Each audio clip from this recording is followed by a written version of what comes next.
Hey guys, tonight we drift beneath a slow and silver sky, where the horizon softens and the air cools, and the moon lifts itself out of the ocean's edge like a quiet lantern rising from beneath a veil.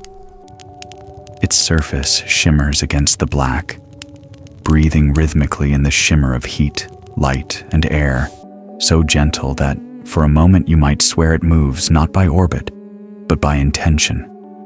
The ancients thought so too. To them, this was no cold stone hanging in space.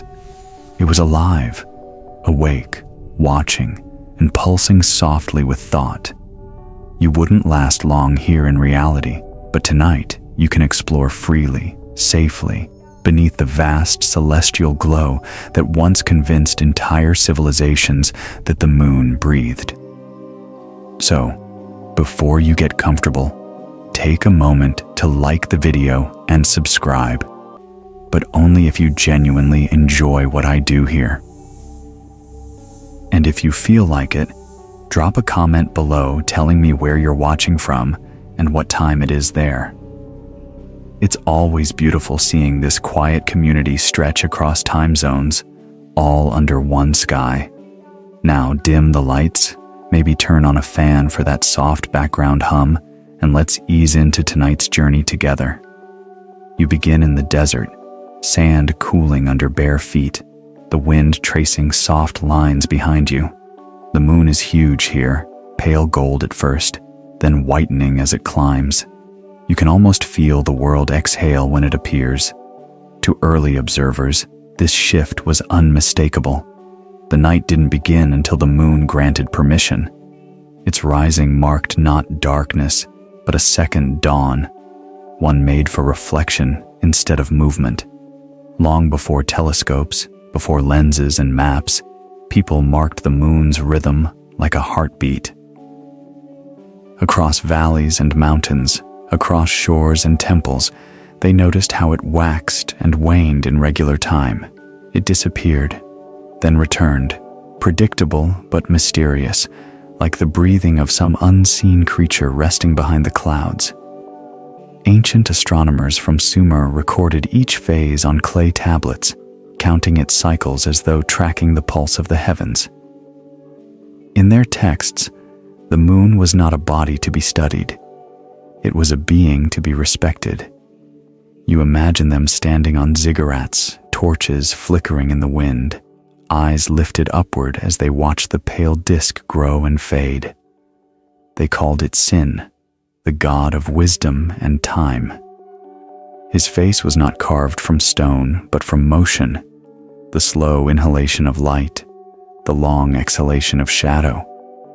They charted his heartbeat across months, mapping how his brightness ruled tides, harvests, and the fates of kings. One old tablet, found buried in dust, records a night when the moon failed to rise at its expected hour. The heart of the sky faltered, the scribe wrote. We feared it would not breathe again. You can almost hear the hush that must have fallen over the city, the collective anxiety that maybe, this time, the living orb had died. And then, at last, a pale glow appeared over the horizon, and the people cheered softly. The heart had resumed. Even today, that rhythm holds something organic in it. You can stand by the ocean and feel how water lifts and falls, echoing the same slow pattern. It's not hard to see why ancient peoples saw the moon as more than a reflection. It acted, it pulled, it controlled, it touched the world. And yet, as modern science grew, so did our caution in calling anything alive. To us, life requires certain ingredients, cells, metabolism, reproduction. But what if those definitions are only suited for the things of Earth? The moon breathes in light and exhales darkness, its face scarred by collisions older than our oceans. Maybe, in a cosmic sense, that's another form of heartbeat, a rhythm too slow, too immense for human biology to register. There's a legend from the coast of Senegal, that tells of a woman who fell in love with the moon. Each night, she sang to it, believing that her song helped it wake. When clouds hid the moon, she thought it slept. When storms raged, she whispered to calm it. The story says she lived long after her time, her spirit becoming the echo we now call moonlight, a breath that never ends. You stand beneath that same glow centuries later, and you understand. The light doesn't simply shine, it lingers, it listens, it touches the tops of trees, rolls across waves, enters windows. It moves in ways that make silence seem alive. Modern astronomers can measure the moon's distance to the centimeter. They can describe its craters, its density, its dust. But none of those measurements fully erase the ancient intuition that something in it still feels. Even astronauts have spoken about this, that strange sense while orbiting above its gray plains that they were being watched, not by eyes, but by presence. Buzz Aldrin described it as an awareness, not superstition, not fear, just attention. You look up, and the same sense slips into you now. The moon seems closer than it should be. You trace its glow across your hand, across the world's curved shadow, and you can almost believe that it blinks. And maybe it does, not with lids, but with clouds drifting past, with shifting brightness as the earth moves between, like lungs inhaling and exhaling light. The thought settles softly in your mind. The ancients weren't naive for thinking the moon was alive. They were translating what they felt into language. They saw cycles, rhythms, moods. They mistook empathy for biology. But what is life, if not movement and memory? The moon has both. It carries the memory of creation itself, and it moves with the grace of eternity. So you stay there for a while, breathing with it. One long inhale for the bright half, one exhale for the dark. The sand cools, the stars drift, and the air folds around you like quiet silk. Somewhere between heartbeat and orbit, the line between living and not living blurs. And you find that you don't really care which it is. You're simply glad it's there, glowing, ancient, and constant. You linger in that stillness, the desert wind tracing smooth paths along the dunes, when your gaze lifts again toward the silver disk now resting high above. It glows with that strange familiarity, the light of something that feels awake, aware, but patient beyond any human scale. You begin to imagine what it might be thinking, if thinking is the right word. Long before you, long before even the stones beneath your feet cooled, countless watchers have wondered the same thing. The ancient Greeks called it Selene, a goddess who drove her chariot across the night, her pale horses shimmering with light drawn from the sea. In their stories, she was not simply a reflection of the sun's power. She was a dreamer who moved by her own will. To them, the moon's serene, detached expression meant not emptiness, but contemplation. You can picture a Greek poet lying on a hillside 2,000 years ago, tracing her glow across olive trees, whispering to her like an old friend. Every culture that looked up at the moon gave it a personality. Some called it a watcher, others a guardian, a lover, a mother. To the Maori of New Zealand, she was Marama, a being who mourned her lost children, the stars, each night. To early tribes of North America, she was Grandmother Moon, whose round face reminded them of the circle of life. And to many West African storytellers, she was a weaver, spinning thin silver threads between sky and earth. In every telling, she possessed intention. She rose and set because she chose to. Her phases weren't mechanics of orbit, they were moods. When she vanished, she rested. When she returned, she renewed. To those who watched her closely, that rhythm of change became proof that she lived. You can feel that pulse now. even with modern understanding pressing quietly at the edges of your mind. The full moon seems bolder, somehow closer. Its craters become eyes, its maria, those dark volcanic plains, become faint expressions, shifting as light moves across them. It's easy to see why generations saw faces there. In China, they said a jade rabbit lived on her surface, pounding elixirs of immortality. In Northern Europe, it was a man, punished for stealing branches on the Sabbath, forever gazing down in regret. When you were small, maybe you too searched for that face. You tilted your head, squinting, tracing shadows into smiles. The idea that the moon could be lonely, curious, or even sad feels almost instinctive. It's one of humanity's oldest mirrors, projecting emotion onto something constant, calm, and far beyond reach. And yet, in a way, that mirror works both ways. The moon has shaped human emotion for as long as emotion has existed. Studies today still show how lunar cycles subtly affect sleep, how they tug at circadian rhythms, how our body's internal waters move in miniature tides. It's not magic, it's gravity, but it's also not nothing. The pull is faint, yes, but real enough that the old myth of lunar moods carries a whisper of truth. You remember the story of Aristotle, who once said the moon was the boundary between change and eternity. To him, everything below the moon's orbit was corruptible, subject to birth, decay, and transformation, while everything beyond was pure and unchanging. But what he didn't realize was how deeply the moon blurred that line. It looked eternal, but it changed. It seemed serene, yet it influenced chaos. In that contradiction, philosophers sensed life. Think of how each month the moon disappears completely. For 2 nights it's gone, swallowed by blackness, and then returns, thin as a fingernail clipping of light. Early civilizations had no scientific model to explain this vanishing act. They thought it slept, or traveled, or died and was reborn. Some believed the moon dipped into the sea to drink light from its depths. Others imagined it crossing into the land of the dead. Among the Maya, lunar eclipses were seen as moments of danger, when the moon's spirit was attacked by a serpent from the underworld. They would chant and make noise, believing their sounds helped the moon fight back. To them, the moon's light wasn't just reflection, it was vitality. It could be dimmed, wounded, even restored. There's something touching in that belief. Humanity's instinct to protect something they thought was alive.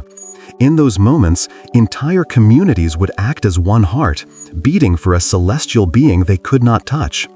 You imagine them, drums echoing across jungles, voices rising into the sky, the sound itself becoming a thread between worlds.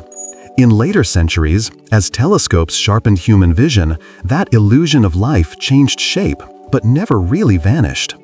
When Galileo turned his lens to the moon in 1609, he was astonished not by divine perfection, but imperfection. Mountains, shadows, craters. He wrote that the moon was unequal, rough, and full of cavities. And yet, even as he revealed its physical reality, he deepened its mystery. A surface like Earth meant possibility. Maybe it was not a divine spirit, but a distant twin. A world that breathes its own kind of air under its own kind of sun. That idea, that the moon might hold life of its own, persisted for centuries. Astronomers in the 18th and 19th centuries speculated about selenites, imagined lunar forests, and even mapped supposed canals.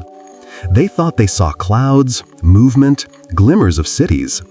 In their excitement, they were repeating an old pattern, reading motion, pattern, and emotion into an otherwise silent face.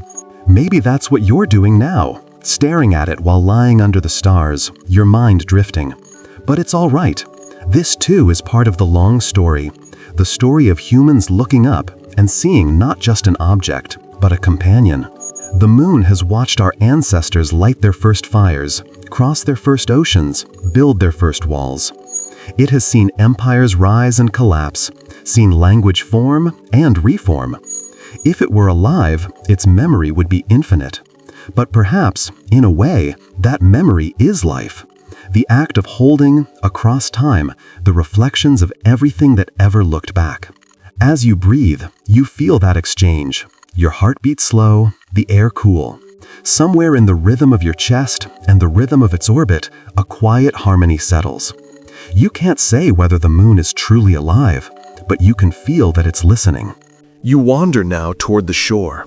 The sand beneath your feet changes texture, finer, cooler, almost silken. Ahead, the sea stretches under the moon's pull, its surface shimmering like a mirror made of breath. The tide is rising, gentle but deliberate, each wave curling toward you with the grace of something obeying a deeper rhythm. You pause and watch how the moon's reflection trembles on the water, stretching, breaking, then reforming again. It's not hard to imagine that this dance is a conversation between two living things, the ocean and the sky.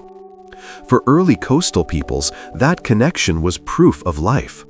The moon moved the sea, coaxed it, commanded it. They could measure the relationship even without instruments. Fishermen knew when to cast nets, sailors knew when to launch. Each pull of water toward the shore aligned with the moon's rise, like a breath drawn in through invisible lungs. The tide's retreat was the exhale. That slow rhythm, steady and vast, was seen as nothing less than a heartbeat of the world. The ancient Greeks, keen observers of nature, believed the moon ruled over everything damp, oceans, rivers, even the fluids within plants and bodies. Aristotle wrote that it governed the growth of all living things, because moisture was life, and the moon, by stirring water, stirred life itself. Even now, modern research quietly echoes this. Coral reefs spawn in sync with lunar cycles. Crabs march from burrows by moonlight, and certain flowers open only under the full moon's glow. You listen to the waves and hear that truth still breathing in the dark. The rhythm of the tide becomes the rhythm of thought, slow and looping, pulling you deeper into the story. On the Pacific Islands, old songs tell of the moon's deep connection to the sea. One legend from the Marshall Islands speaks of Leotok, the moon woman who fell in love with the ocean god. She descended nightly to rest on the waves, her silver hair mingling with foam. But the sea, restless and jealous, pulled her reflection into its depths and kept it there, which is why the moon always seems to rise wet and glistening. It's a sad story, but also a gentle one. It gave meaning to the shimmer of moonlight on water, a trace of eternal longing, of motion born from love. Even early scientists clung to that mystery. When Galileo saw the bright plains, the maria, or seas, he assumed they were literal oceans. The idea persisted well into the 18th century, when natural philosophers debated whether lunar life might swim through silver waves under a fainter, slower sun. They wrote essays about how such beings might breathe or see, how they might evolve beneath softer gravity. It seems fanciful now, but perhaps their wonder was the truest kind of observation, the willingness to see vitality in pattern, connection in motion. There's a lesser-known fact that deepens this thread. The moon does not just move Earth's oceans, it subtly shifts Earth's crust. Tiny deformations ripple through the planet each month, imperceptible to most instruments, yet real. The solid Earth flexes beneath your feet as the moon glides above. You too are part of that slow pulse. Every mountain, every grain of sand, every cell in your body moves in time with that distant companion. You tilt your head, feeling the faintest sense of sway, as though your breath is syncing with that hidden rhythm. The air tastes faintly of salt. Somewhere far off, a gull cries and falls silent again. The world seems suspended between inhale and exhale. To the Norse, that balance was sacred. They told of Mani, the moon god, who drove his chariot across the sky, chased by wolves that tried to devour him. When the moon waned, it meant the wolves had caught him briefly. When it waxed again, he had broken free. The tides, they said, were his struggle, his motion stirring the waters below. That myth turned fear into pattern, explaining violence with rhythm, danger with beauty. The Polynesians, meanwhile, noticed something different: the moon's pull on fish. They called it Malama Kai, the moon-water connection. Certain nights brought abundance, others emptiness. Their calendars aligned not with months but with tides, and those tides followed the moon's phases with uncanny precision. When the moon vanished, the sea calmed. When it swelled full, the ocean roared. To them, this was proof of conversation, one vast organism responding to another. Modern oceanographers, equipped with satellites and equations, would describe this as gravity, resonance, angular momentum. But listen long enough, and those words start to sound like poetry too. Gravity is just another way of saying relationship. It's the invisible string that keeps two bodies, Earth and Moon, locked in endless orbit, turning around each other like dancers too old to remember when the music began. And if that's not life, what is? Two beings bound in motion, shaping each other, feeding each other's rhythm. The moon lifts Earth's oceans, and in return, Earth's gravity keeps the moon's face turned forever toward us. A gaze that never blinks, a breath that never ends. You crouch near the waterline now, where the waves lap quietly against your toes. Each one leaves a faint chill, then retreats, pulling grains of sand back toward the sea. The moon's reflection quivers, caught between ripple and calm. It's said that Leonardo da Vinci once wrote about this shimmer, calling it the light of the moon born of water. He believed that the sea itself reflected light back to the moon, giving it its pale sheen. He was wrong, scientifically, but right in spirit. Light is always shared. The moon's glow, like the tide, is never one way. A soft question drifts through your thoughts. If the moon controls so much life on Earth, could the reverse be true? Could our collective attention, our centuries of stories and worship, somehow echo back, making the moon, in some deep symbolic way, aware of us? You glance upward again. The surface seems to waver slightly, as though considering your question. Of course, it's just atmospheric distortion. But maybe that's the point. Our interpretations have always been part of the illusion. The moon lives because we notice it, and we live more fully because it notices us. You rise and walk a few steps along the shore, footprints glowing faintly under lunar light before the tide erases them. Behind you, the sea breathes out again. Ahead, the horizon melts into silver haze. You feel suspended between two lives, the one of Earth, pulsing with heartbeats and tides, and the one of the moon, silent but enduring. In that balance, there's peace. You breathe in deeply, tasting salt and night.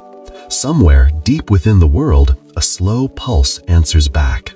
The tide fades behind you as you walk inland again, away from the salt and wind, toward the quiet of a hill overlooking the sea. The ground is cool beneath your feet, the air lighter here, and the horizon widens. Above, the moon still reigns, steady, patient, perfectly round. It looks close enough to touch. You watch it glide, and as it does, you begin to feel what philosophers once called the light of reflection. Not just physical reflection, the bouncing of sunlight, but the reflection of thought. In ancient times, people didn't think of the moon merely as a body in the sky.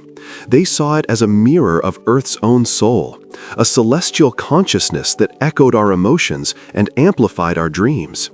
To them, light itself was a living essence, something that remembered.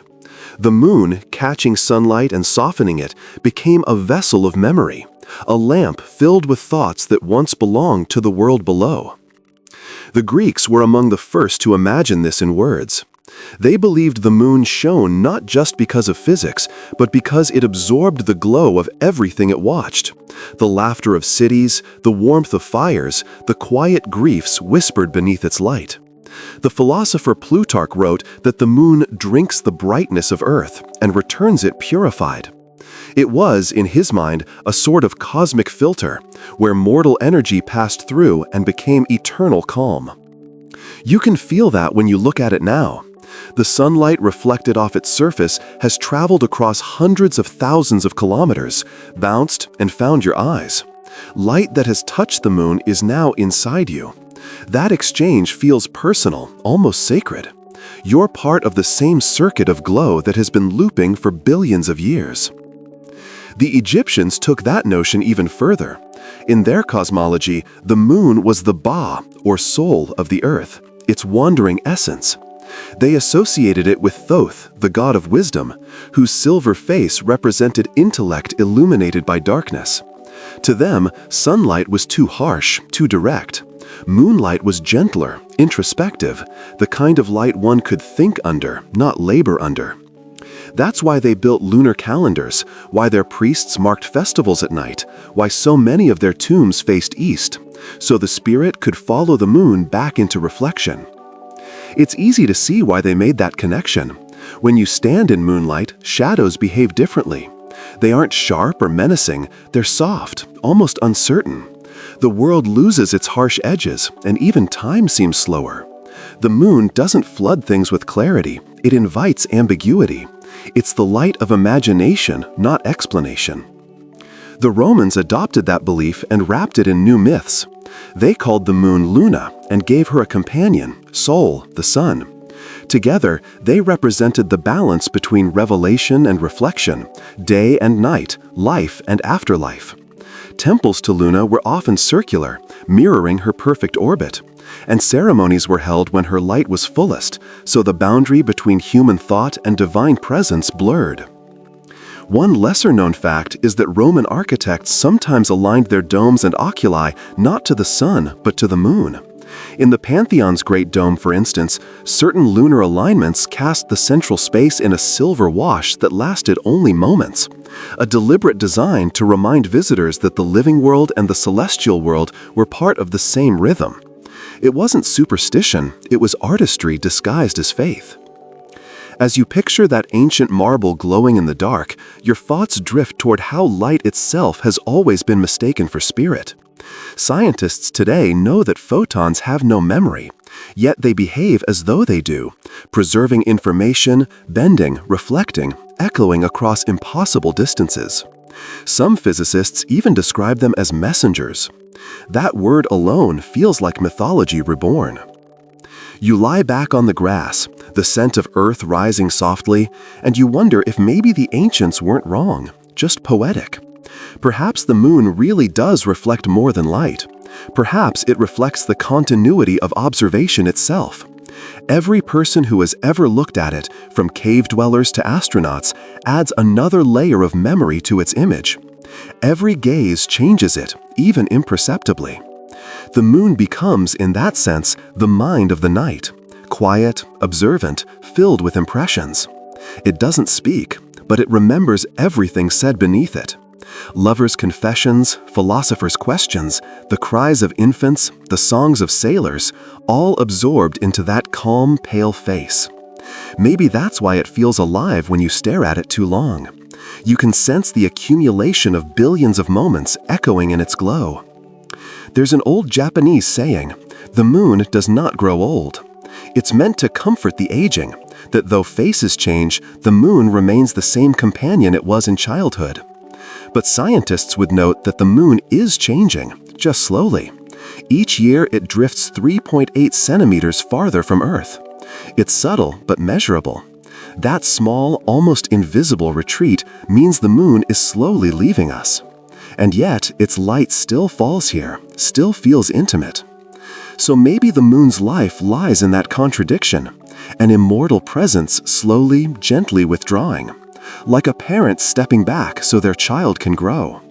That motion, imperceptible yet eternal, carries the tenderness of something alive. As you recall earlier myths, you realize how often humanity saw its own reflection in that pale face. When people called it alive, what they really meant was that they recognized themselves in it. The cycles of growth and decay, the hidden shadows, the constant return.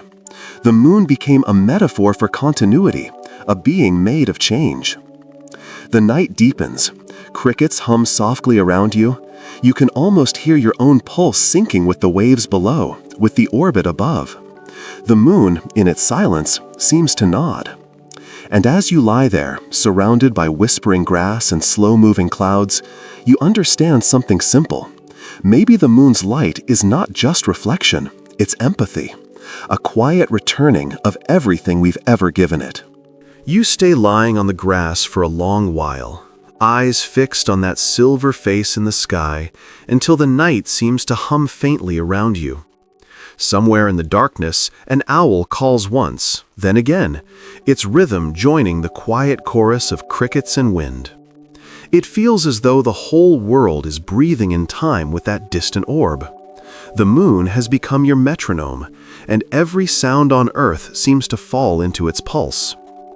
You think about the first people who ever tried to write that rhythm down, the astronomers of ancient Babylon and Egypt who turned the moon's movement into mathematics. They weren't scientists in the modern sense, they were careful listeners. Their observatories were built not only to measure, but to feel the night. On stone terraces and temple rooftops, they charted each rising and setting, each eclipse and reappearance. To them, the moon was not an object, it was a messenger. In Babylon, scribes would etch lunar data into clay tablets. They recorded when the moon rose late, when it dimmed unexpectedly, when its color shifted. Those patterns became prophecies, guiding kings and harvests.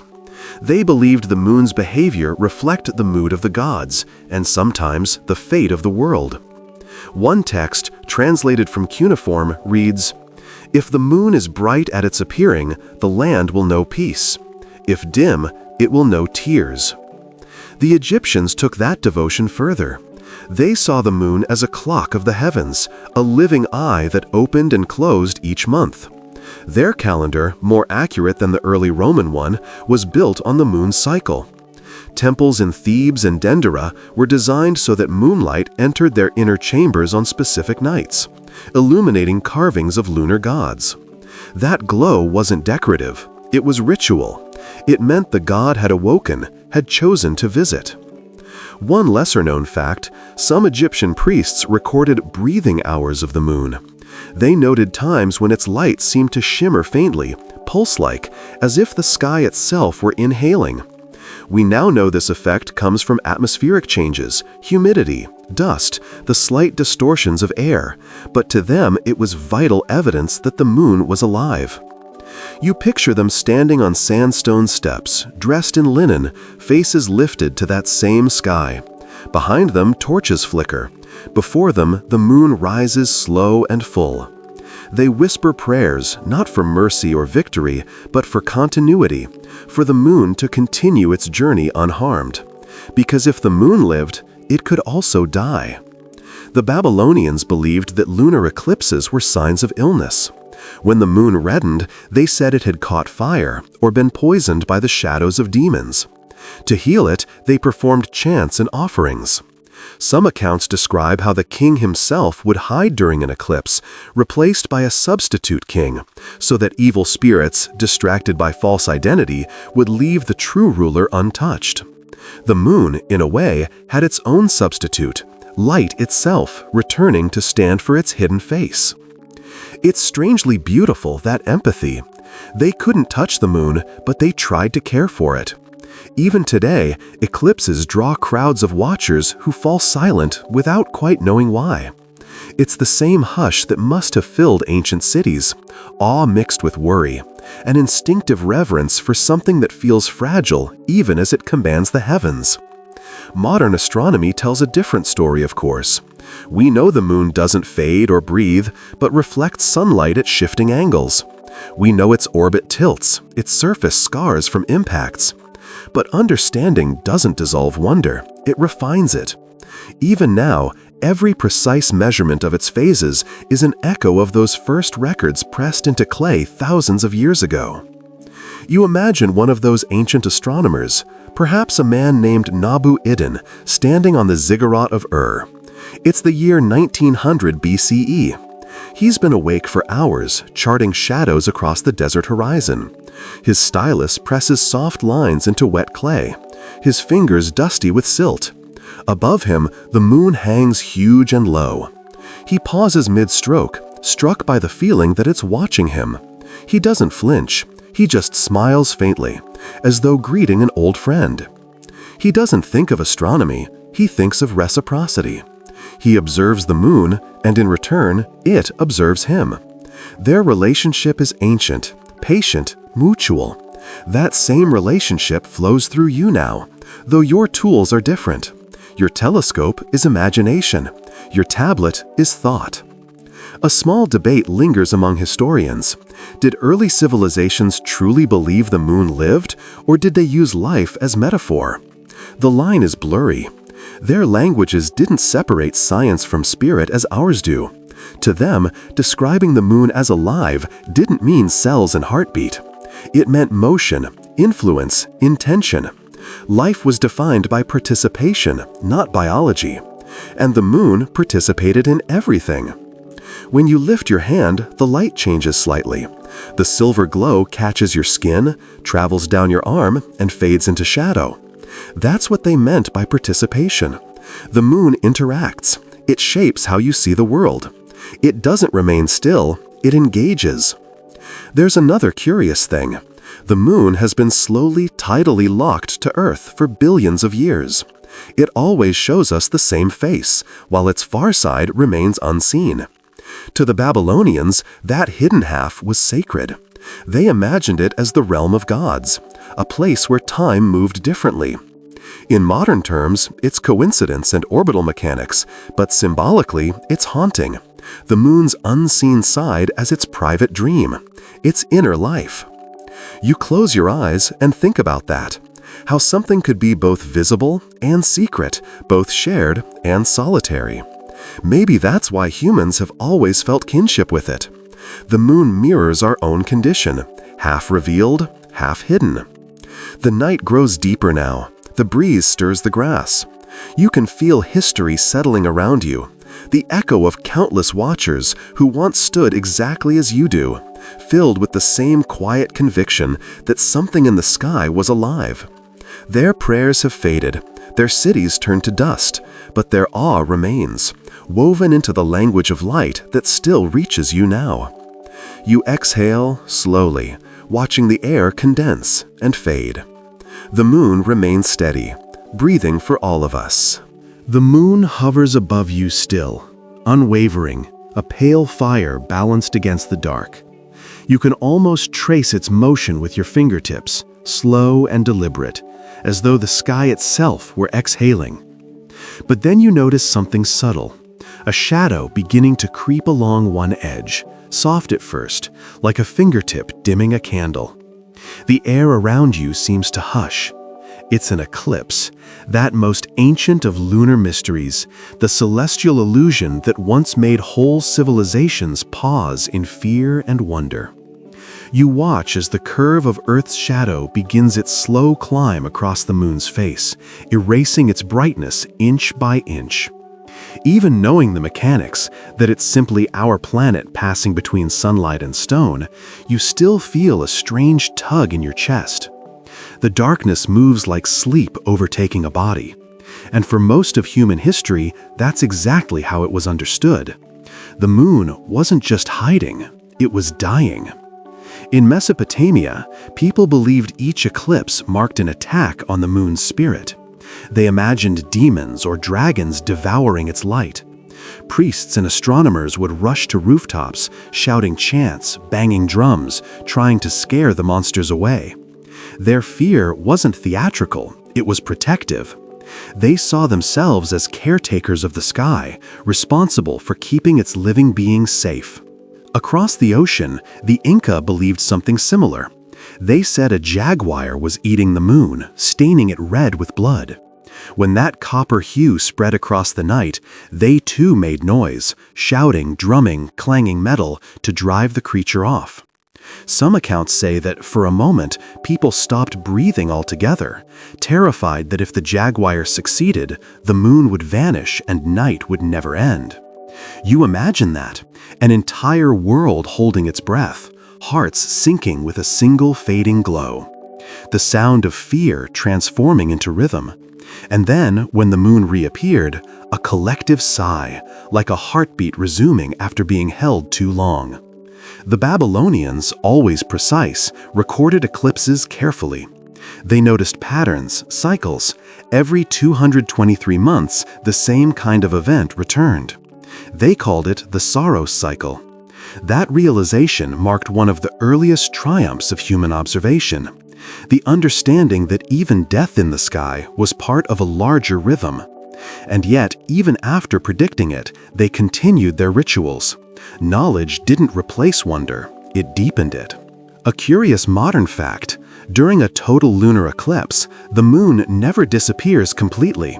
It glows faintly red because sunlight refracts through Earth's atmosphere, bending around our planet and painting the moon's surface with the light of all our sunsets combined. Every eclipse is, in a sense, the sum of Earth's horizons. When you see that red glow, you're seeing every dawn and dusk on the planet projected onto the moon's skin. You think about that as you watch the dark circle spread. The moon's dimmed surface isn't dying. It's breathing in light from every corner of the world, collecting warmth from oceans and deserts, forests and cities. It's as though it feeds on reflection, nourished by our own scattered radiance. That's what the ancients must have felt without knowing the physics. The moon survives by gathering what we give. The idea that the moon could die and revive was more than superstition. It was a lesson in resilience. Every cycle proved rebirth was possible. The moon's return meant hope's return. Even now, when the eclipse passes and its brightness blooms again, something in you relaxes, as though reassurance has been restored. You can almost hear the whisper of a Sumerian hymn once sung to celebrate this rebirth. He has returned from the mouth of shadow, his heart filled with light. That line feels ancient and yet strangely familiar. It could describe the way you feel waking from a long night of thought, or a grief that finally loosens its hold. The moon, like us, disappears and returns. Its phases aren't just astronomy, they're empathy carved in motion. In medieval Europe, eclipses carried a quieter awe. Scholars tried to explain them, monks recorded them, and yet common folk still gathered to pray. The church sometimes interpreted them as omens, but poets saw something gentler, the reminder that even the heavens rested. For a few minutes, the moon seemed to sleep, and then it woke again, restored, unbroken. One monk in the 12th century, named Orderic Vitalis, wrote during an eclipse, "The moon, pale and weary, hides her face to wash away her sorrow." That image lingers.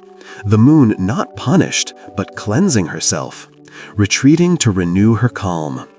You think of how, in modern times, millions still gather to watch eclipses, quiet, patient, moved. Cameras ready, but also hearts open. The impulse hasn't changed. We still feel something stir when light dims that way. Some primal empathy that remembers when our ancestors looked up and believed the moon's heart was faltering. As the shadow begins to slide off its surface now, you notice the first sliver of light returning. It's faint, almost fragile, like a new breath after silence. You can feel the relief in your own body mirror that renewal. The world inhales again. The moon brightens slowly until once more it gleams whole. The sky around it seems deeper, as though polished by its passage through shadow. You realize this is the essence of why people once thought it alive. Not because it moved or changed, but because it survived. It endured darkness and returned brighter. In every mythology, that pattern meant life. There's another layer too. Even now, scientists study how the moon's surface cools during an eclipse. Instruments record its temperature dropping hundreds of degrees in minutes, then warming again. The moon, physically, truly responds to shadow. Its regaining of heat is, in a literal sense, a resurrection. It's the closest thing to a heartbeat you'll ever measure in stone. You lie back again, watching that silver face return, its light spilling quietly across the water and fields. Somewhere within that glow, every culture's story overlaps. The dragons and jaguars, the priests and poets, all speaking one language: reverence. It's easy, in such a moment, to believe the moon is more than matter. It feels aware, responsive. It goes dark, then luminous, as if reminding us that even celestial bodies need rest. And as it steadies again, full and bright, you realize that's what this entire belief, this ancient conviction of lunar life, was about. The comfort of cycles, the reassurance that what fades will return. The wind picks up, brushing through the grass. You breathe in deeply, letting the air cool your lungs. Above, the moon shines renewed, silent and steady, like a pulse you can see. The night after the eclipse feels gentler somehow. The air is cool again, the horizon open and hushed. You walk through a meadow where the grass brushes against your ankles, and the moon hovers above like a companion returning from a long absence. Its surface is smooth from a distance, soft and luminous. But you know it's not perfect. Beneath that glow lie craters, ridges, shadows. Yet even in its flaws, people have always seen faces. You tilt your head and let your eyes adjust, and soon the familiar shapes appear. 2 dark patches for eyes, a curve for a smile, faint outlines that shift with each passing cloud. It's almost playful how easily the mind finds identity there. That instinct to see meaning and pattern is ancient, older than language. Psychologists call it pareidolia, but long before there was a word for it, humanity called it presence. For thousands of years, people have looked up at those markings and imagined company. The man in the moon, the hare, the frog, the dragon. Every culture saw something different, but all agreed on one thing, that something looked back. In China, stories told of the jade rabbit who lives on the moon, tirelessly pounding herbs into the elixir of immortality. Some said you could see the rabbit's ears and mortar etched in shadow if you stared long enough. The legend began around the time of the Han Dynasty, when poets wrote that the rabbit's soft thumping could be heard on nights of perfect silence, a sound too gentle for science to measure, but still felt. In the Aztec world, the moon was once a god who had burned himself to light the night, only to be scarred by the sun's jealousy. His face, they said, was darkened by ash. The irregular blotches we see today were proof of his sacrifice. Children in ancient Mexico were told to look up and remember that even divine beauty bears traces of struggle. The Inuit had a different idea. They believed the moon was a man named Oningen, forever chasing his sister, the sun, across the sky.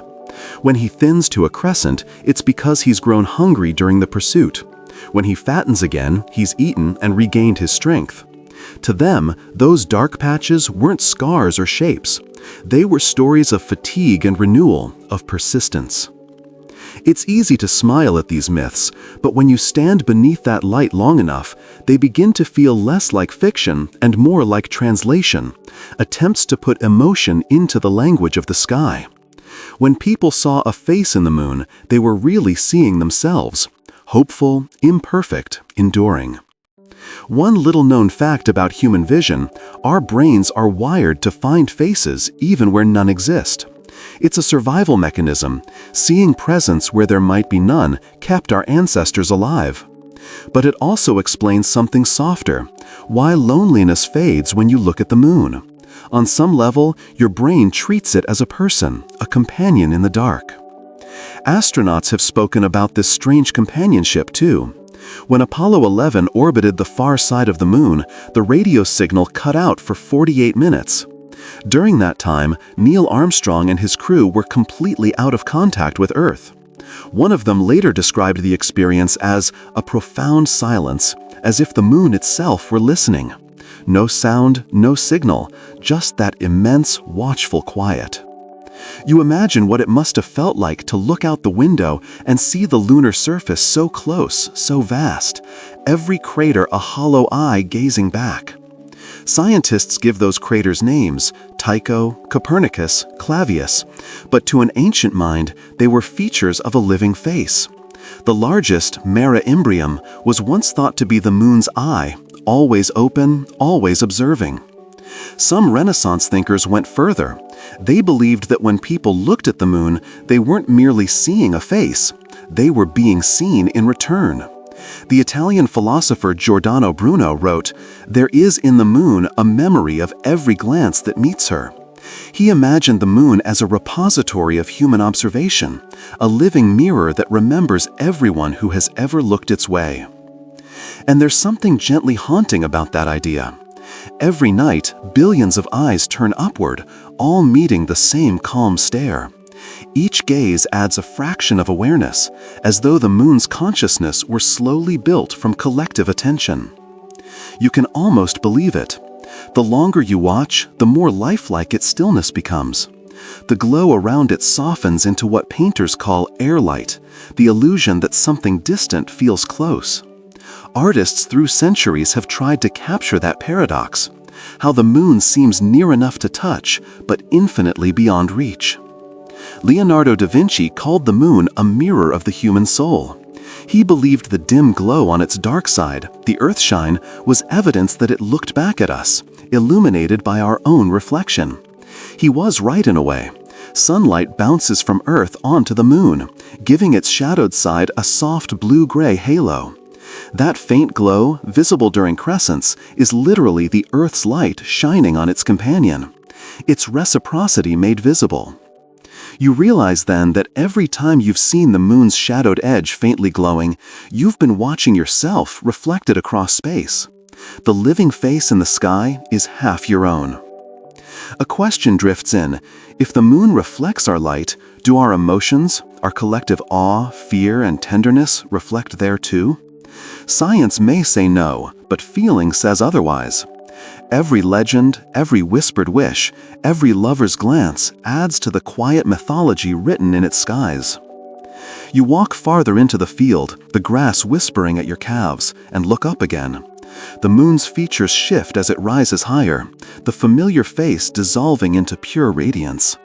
It's as if it hides its expression once it climbs beyond the atmosphere, choosing privacy after hours of being watched.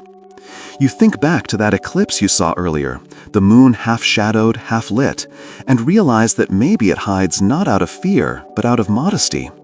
After all, even living beings need rest from being perceived.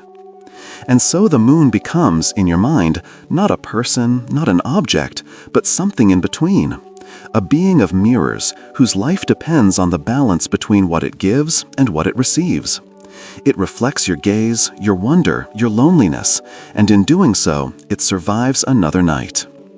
You take one last look, and its face seems to soften again, as though acknowledging the thought.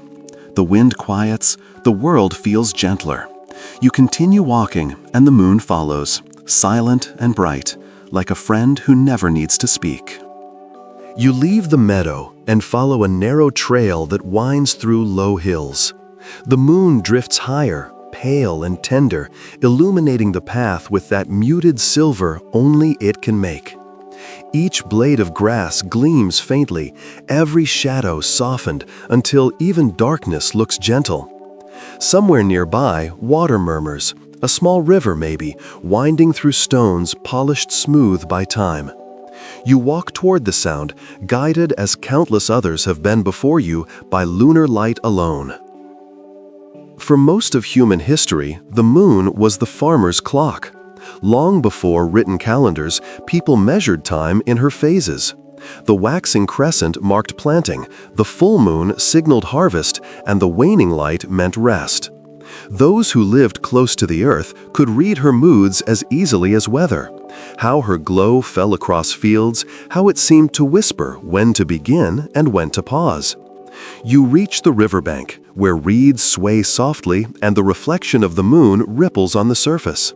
You crouch, trailing your fingers through the cool current, and watch as light breaks apart, reforms, and breaks again. The water seems alive, but it's only responding to the sky. Or perhaps both are living, each breathing through the other. In the British Isles, farmers once spoke of planting by the moon. The phrase wasn't superstition, it was observation. Seeds sown during the waxing phase tended to grow taller, fuller, nourished by increased soil moisture pulled upward by the moon's gravitational tug. During the waning phase, when tides fell and the pull weakened, it was time to harvest and prune. The cycle wasn't just about light, it was about rhythm. It's easy to imagine a shepherd centuries ago standing in a quiet field adjusting his work by that silvery clock. To him, the moon wasn't distant or abstract, it was part of the soil itself. It told him when to trust the ground, when to rest his flock, when to prepare for storms. If the moon shone clear, he slept easier. If it was veiled, he waited for rain. Across the world, the same story repeated. In India, rice farmers followed lunar calendars still used today, calling each month's phase a sign of divine timing. In China, the Mid-Autumn Festival celebrated the full moon as the height of abundance. Even the Mayans, masters of solar astronomy, revered the moon's cycles for guiding the growth of maize. Everywhere, the message was the same: the moon was alive because it gave order to life. A curious detail hides in old agricultural manuals. One from 16th century France warns farmers never to fell trees during the full moon. The reason, they said, was that sap, like the tides, rose under her gaze. Wood cut then would weep, its moisture escaping too quickly, making it weak and prone to rot. Modern tests show some truth to this. Tree sap content does fluctuate slightly with lunar gravity. It's science now, but for those early woodsmen, it was proof that even plants obeyed her breathing. You look up and see the same moon they saw, unchanged, serene, a constant overseer of the living world. Her cycle, so exact it can be predicted centuries ahead, carries the illusion of choice. It's as if she decides when to shine, when to hide, when to let the world sleep or wake. That regularity, that patience, gave people comfort. The moon was not just timekeeper, she was caretaker. Some early cultures imagined her moods directly influencing crops. A cloudy moon meant temper, a red moon meant thirst, a haloed moon meant fertility. In the Caribbean, fishermen still say a ring around the moon foretells rain. In Japan, the same ring is called a moon's breath, a sign of the air's invisible moisture. Science explains it as ice crystals refracting light, but there's poetry in thinking of it as exhalation. And maybe there's something deeper too. Every organism, from the smallest plankton to the tallest tree, has evolved beneath that same cycle. Studies show corals spawn precisely with lunar phases, their timing synchronized across oceans, as if obeying an ancient command. Even in laboratories isolated from natural light, certain species retain a faint lunar rhythm in their biological clocks. It's as though the memory of the moon's pulse is written into life itself. You close your eyes for a moment and listen to the river. It laps against the stones like a steady breath. You can feel your pulse slowing to match it. The moon's light dances on your eyelids even through the darkness. You imagine what it must have been like to live before electricity, when every night's work depended on her glow, when people prayed for clear skies, not just for beauty, but survival. In rural England, harvesters once thanked the harvest moon, that extra bright full moon nearest the equinox, which rose early and lingered late, letting them work through the dusk without torches. The fields shimmered under that light, and the air filled with the sound of sickles and quiet laughter. They believed the moon herself smiled then, pleased to see her light put to such use. And yet, they also feared her silence. When fog swallowed her, people spoke of the moon hiding her face. It was not just weather, it was emotion. The moon had retreated, refusing to guide them. To early minds, this withdrawal was a warning. The balance between human and sky had been disturbed. You open your eyes again and look up, half expecting clouds to roll in. But the moon remains unveiled, perfectly clear. You feel grateful in the same old instinctive way. Some ancient part of your mind still believes her light is permission to rest safely. Nearby, an insect skims across the river surface, tracing fleeting rings of silver. You watch it drift and disappear into shadow. The scene feels timeless, a reminder that the moon's life is measured not in beating hearts, but in the quiet order it brings to everything that moves beneath it. A thought surfaces. Perhaps the moon was called alive not because it resembled life, but because it created it. Its gravity stirs the seas that once birthed our earliest ancestors. Without its pull, Earth's tilt would wildly, seasons would swing into chaos, tides would still, and life as we know it would collapse. The moon doesn't simply observe, it sustains.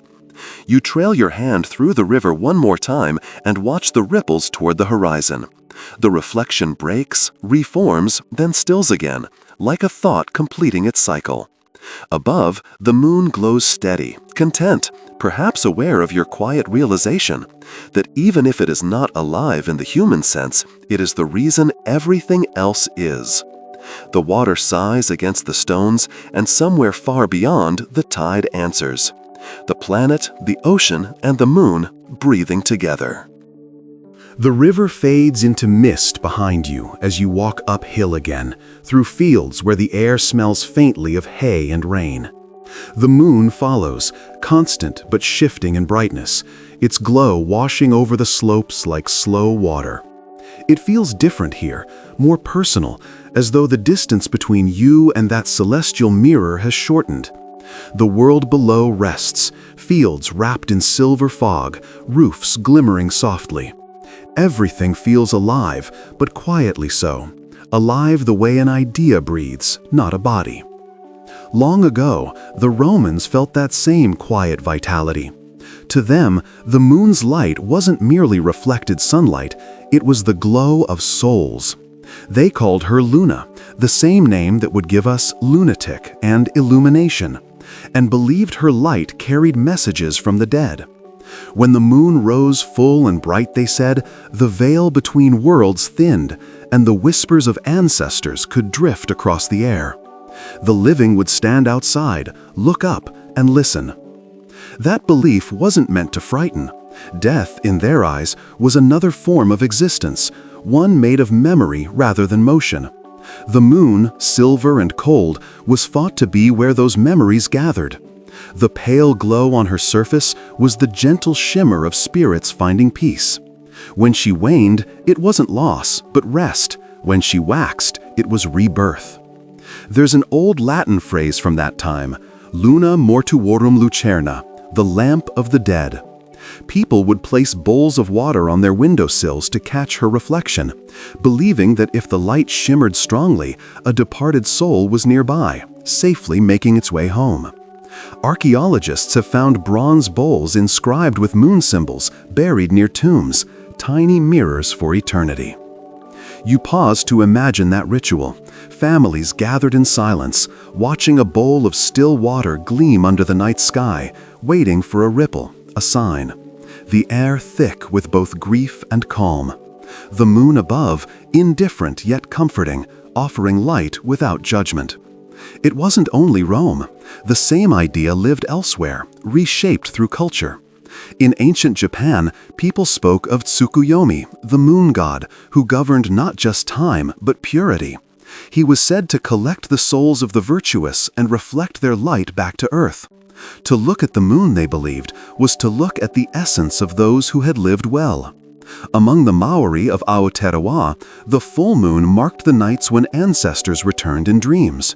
People slept with their doors open to let them enter, and children were told that moonlight across their faces meant an elder's blessing. The moon wasn't a boundary, it was a bridge. Even today, traces of that belief remain. In some Mediterranean villages, old women still cover mirrors during a funeral until the first full moon passes. The reason, they say, is to give the soul time to find its way to the sky's great mirror without getting trapped in a smaller one. It's an ancient instinct. The moon receives what should not stay earthbound. You think about how many times humanity has looked upward, seeking comfort in that glow. The moon has become a shared destination for memory, a place to send things we can't keep. Lost loves, unspoken apologies, half-forgotten names. When you whisper something to the night, it's the moon that catches it. Modern science, of course, offers another explanation for her ghostly glow. Moonlight, measured spectroscopically, is sunlight filtered through air, dust, and sometimes volcanic ash. But even those sterile details carry poetry. The same particles that once drifted through dying stars now scatter light into your eyes. The past, cosmic, ancient, immeasurable, literally touches you every time you stand beneath the moon. There's an idea in physics that the light you see from the moon is a mixture of two histories, the moment it left the sun and the moment it met your gaze. Between those points lies millions of kilometers and countless seconds, space filled with possibility. Maybe that's what makes moonlight feel nostalgic. It's always a conversation between past and present. You reach the crest of the hill, where an old stone wall runs in jagged lines along the ridge. Moss glows faintly on its surface, and you can see the landscape stretch out below, patches of darkness, glints of silver lakes, threads of road. The moon hangs above it all like a watchful eye, old and unwavering. A question comes quietly. Did the ancients sense this connection instinctively, even without telescopes or science? That the light falling on their faces had touched other worlds first, carried the memory of a billion collisions and rebirths. Maybe their myths of the dead and the moon weren't wrong, just differently worded. The moon is a repository of the past. Its surface still holds the scars of meteors older than life itself. Every crater is a fossilized memory of impact. One lesser-known fact, lunar dust smells faintly metallic, like gunpowder. Astronauts who walked there in the 20th century said the scent clung to their suits after re-entering the cabin. They described it as dry, sharp, and strangely familiar. Scientists speculate it's from charged particles of oxygen reacting with metal, tiny echoes of ancient fire. But if you listen to those descriptions, you hear something else: reverence. Even trained explorers couldn't help but describe the moon in living terms, as if it exhaled. You rest your hands on the cold stone wall and breathe in that thought. The air here is crisp, tinged with dew. The grass bends gently, and you notice how each droplet reflects a perfect miniature moon, dozens of them shimmering with every breath of wind.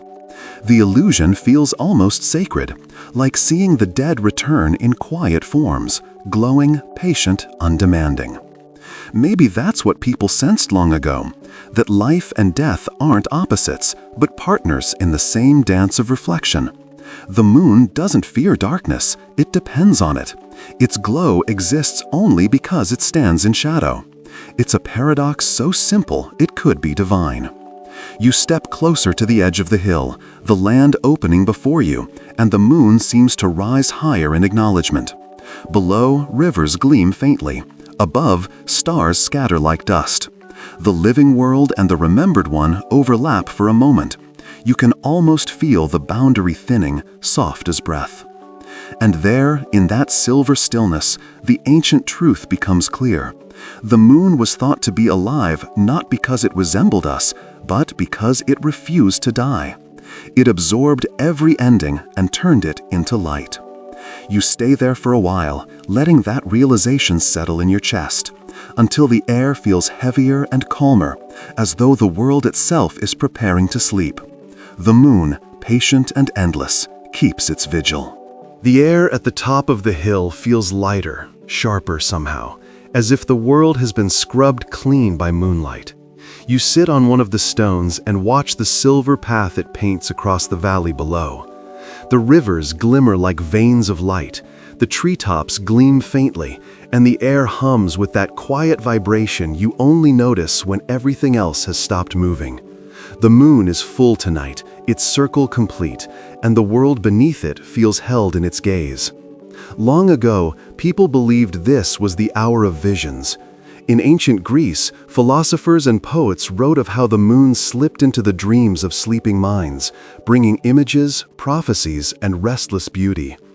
They said that when you slept beneath her light, your spirit wandered closer to her realm, a place where thought became image and image became truth. You lie back on the stone, close your eyes, and feel that faint heat against your skin. The light is cool to the touch, yet somehow it seeps inward, as though it carries memory. You can imagine why the Greeks gave the moon such vivid personality. She wasn't only Selene, the goddess who drove her silver chariot, she was also the sister of dreams. In the myths, her soft glow was said to touch the eyelids of sleepers, guiding them through the corridors of their own imagination. Plato once speculated that dreams came from the movements of the heavens, that our minds were tuned to cosmic rhythm. When the moon reached fullness, he believed, the human mind mirrored its brightness, more receptive, more alive. Even in modern studies, scientists note that people report more vivid dreams during full moons, and that sleep itself grows lighter, more fragmented. Perhaps the ancients noticed this too, and wove their observation into story. The Romans believed in Luna Somnorium, the moon of dreams. During certain festivals, priests would sleep outdoors to receive divine visions. They called this practice incubatio, the act of sleeping under sacred influence. The light itself was thought to carry messages, a silver thread linking human thought to celestial will. You picture them lying on temple steps, their white robes faintly glowing in the light, faces turned upward in silent invitation. The wind stirs their hair, the air smells of olive and stone, and the moon watches like an artist waiting to paint. By morning, they rise and record what they saw, a voice, an image, a feeling they can't quite explain. To them, this was not coincidence, it was communication. In China, the moon played a similar role in dreams. Ancient poets described her as a traveler between worlds, gliding through the sea of clouds to visit sleeping minds. The famous Tang poet Li Bai wrote, "The moon visits my bed, and my heart follows her back to heaven." His words still echo the same thought, that dreaming under her light was not escape, but reunion, a temporary return to something eternal. A lesser-known fact about the moon's effect on sleep, scientists at the University of Basel found that during full moons, human brain activity associated with deep rest decreases by about 30%. Subjects take longer to fall asleep and wake more easily. Even without seeing the moon, even in controlled darkness, our bodies seem to know she is full. The rhythm persists beyond sight, woven into biology. Perhaps that's what the ancients intuited, the moon's subtle conversation with our chemistry. You open your eyes again. The landscape hasn't changed, but something in it feels softer, as if the border between waking and dreaming has blurred. The moon floats directly above, and you can almost sense a faint hum, too low for ears, but steady as breath. It feels like thought, slow and wide, moving through everything. There's a story from Tibet about the dream travelers, monks who believed that dreams were not illusions, but visits to the real world, while waking life was only preparation. They said the moon was the gate through which these journeys began. To them, it was not merely alive, it was aware. When they meditated under its light, they were aligning their consciousness with its ancient rhythm. You can almost feel that alignment now, a gentle tug behind your eyes, a pulse beneath your ribs. It's not mystical, it's physiological, but the feeling transcends explanation. The body recognizes pattern, the heart mirrors orbit. The moon doesn't need to speak, it simply invites reflection, until your thoughts move at the same speed as its light. In medieval Europe, dreamers feared the full moon. They believed its brightness could draw the soul too far from the body during sleep. Windows were shuttered, beds turned away from the light, and mirrors covered to keep spirits from wandering. But even fear is a form of respect. They sensed what we still sense tonight, that the moon has influence not through command, but through invitation. There's an Old English phrase, to be moonstruck, meaning enchanted beyond reason. Before it became a synonym for madness, it meant awe, losing oneself to wonder. The word lunatic comes from the same root, born from the idea that the moon's light could stir hidden parts of the mind. Today, we call it poetic exaggeration, yet even modern medicine notes the moon's faint gravitational effect on circadian cycles, on ocean tides, on everything that lives by rhythm. You breathe deeply, the night air filling your chest. The moonlight doesn't seem to illuminate so much as soften reality, making everything equal. The stones, the trees, the hills, your own thoughts. You can see why the ancients linked this stillness to dreams. When the mind slows enough, it begins to resemble the sky, vast, reflective, serene. In some quiet part of you, a question lingers. Maybe the moon doesn't cause dreams, but simply listens to them. Maybe it gathers all the flickering images that rise from human sleep and stores them layer upon layer across its endless surface. Every crater could be a forgotten vision, every shadow a dream turned fossil. You sit up slowly, the world shimmering faintly, the edge between imagination and fact dissolving like mist. The moon remains fixed, but it feels alive in the simplest way possible. It participates in your thoughts. Its light doesn't command or explain, it witnesses. And in that act of witnessing, it gives your dreaming mind permission to wander.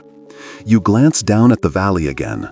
Somewhere below, 1,000 others are sleeping, each under the same glow, each perhaps dreaming a little more vividly tonight. The moon connects them, weaving their private stories into a quiet collective, a tide not of water, but of thought. As the breeze cools your face, you realize the moon's life is not in heartbeat or breath, but in this invisible network of minds and dreams it has touched for as long as anyone has looked up. You lie back once more, eyes heavy, and let that thought drift with you toward rest. The night stretches on.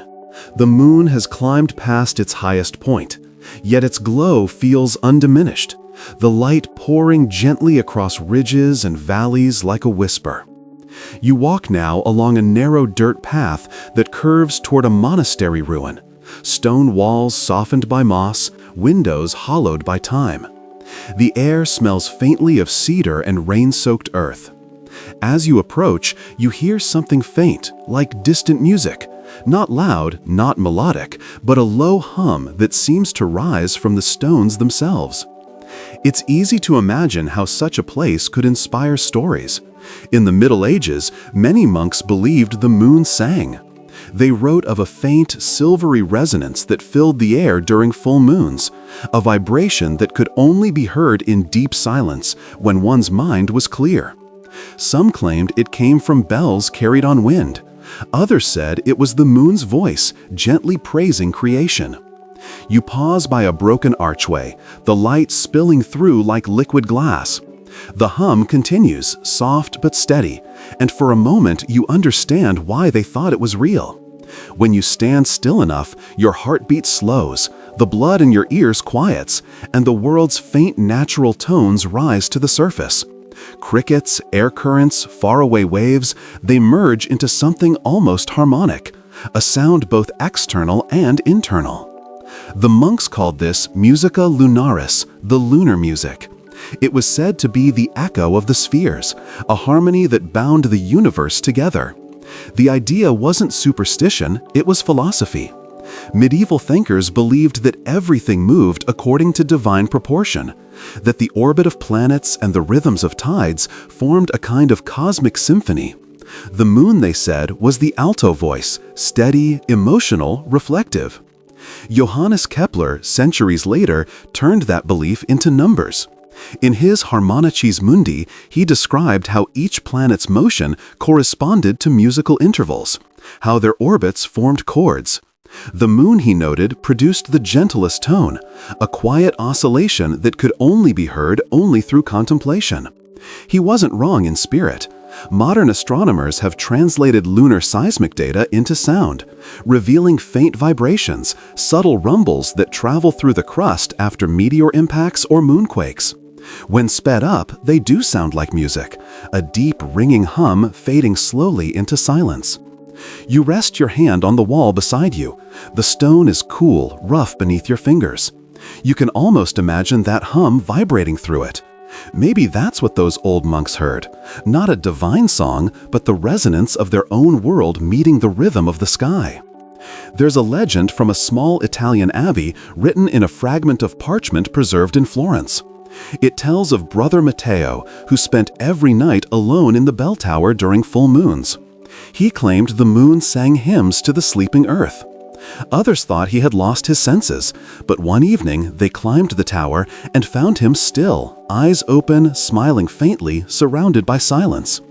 When they asked what he heard, he simply said, "It was not music for ears, but for hearts that remember." You look up at the moon now, imagining that faint hum stretching across centuries. Perhaps it's always there, just beyond the range of hearing, a constant vibration between the Earth and its companion. In modern terms, that's not impossible. The gravitational interaction between Earth and Moon creates tides, not just in oceans, but in the planet's crust and even its atmosphere.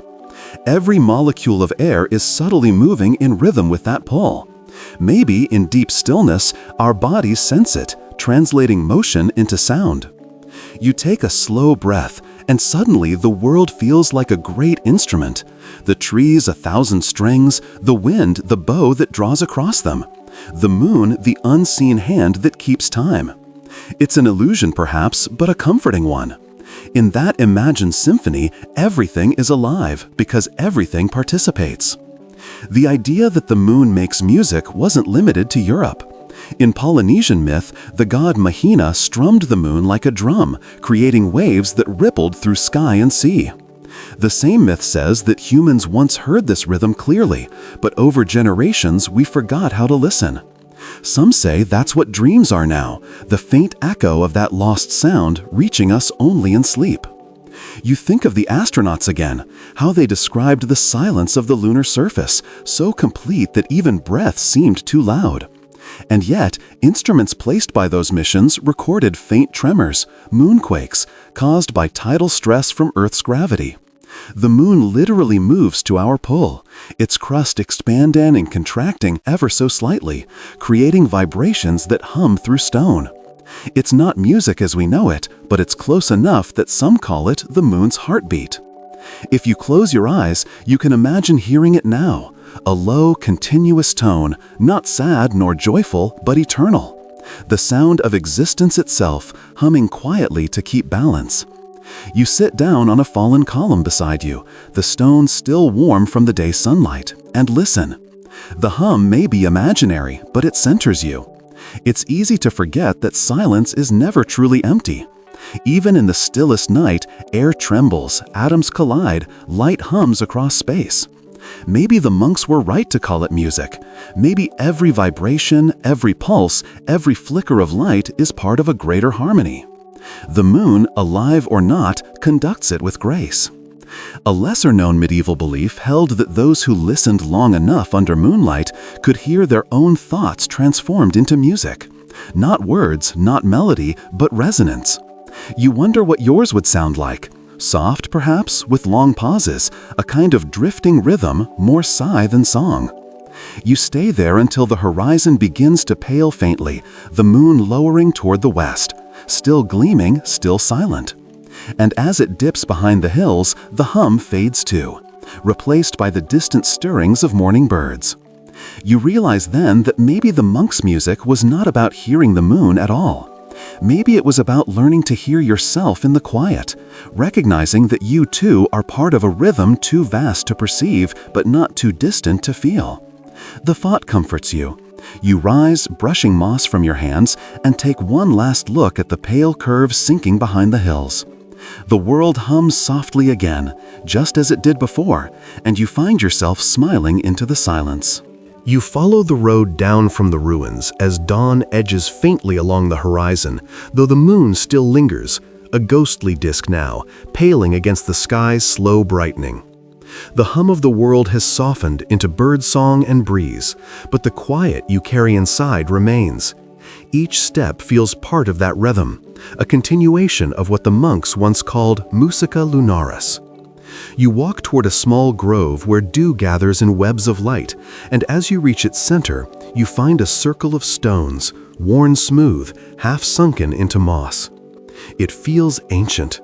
The stones align roughly with the moon's current position, and you can't help but imagine that this was once a site of ritual, perhaps a place where early alchemists gathered. The kind who saw the moon not just as a god or companion, but as a source of power, something that could change matter itself. They called it the Alchemy of Light. In the late Middle Ages, scholars who studied both science and mysticism believed that the moon's radiance held transformative potential. They thought it was more than reflected sunlight. It was filtered truth, purified through silver reflection. Sunlight, they said, was raw creation. Moonlight was refined consciousness. To them, the moon represented the philosopher's mirror, the subtle agent that could turn base metals into silver and ordinary thoughts into wisdom. They called it the Alchemy of Light.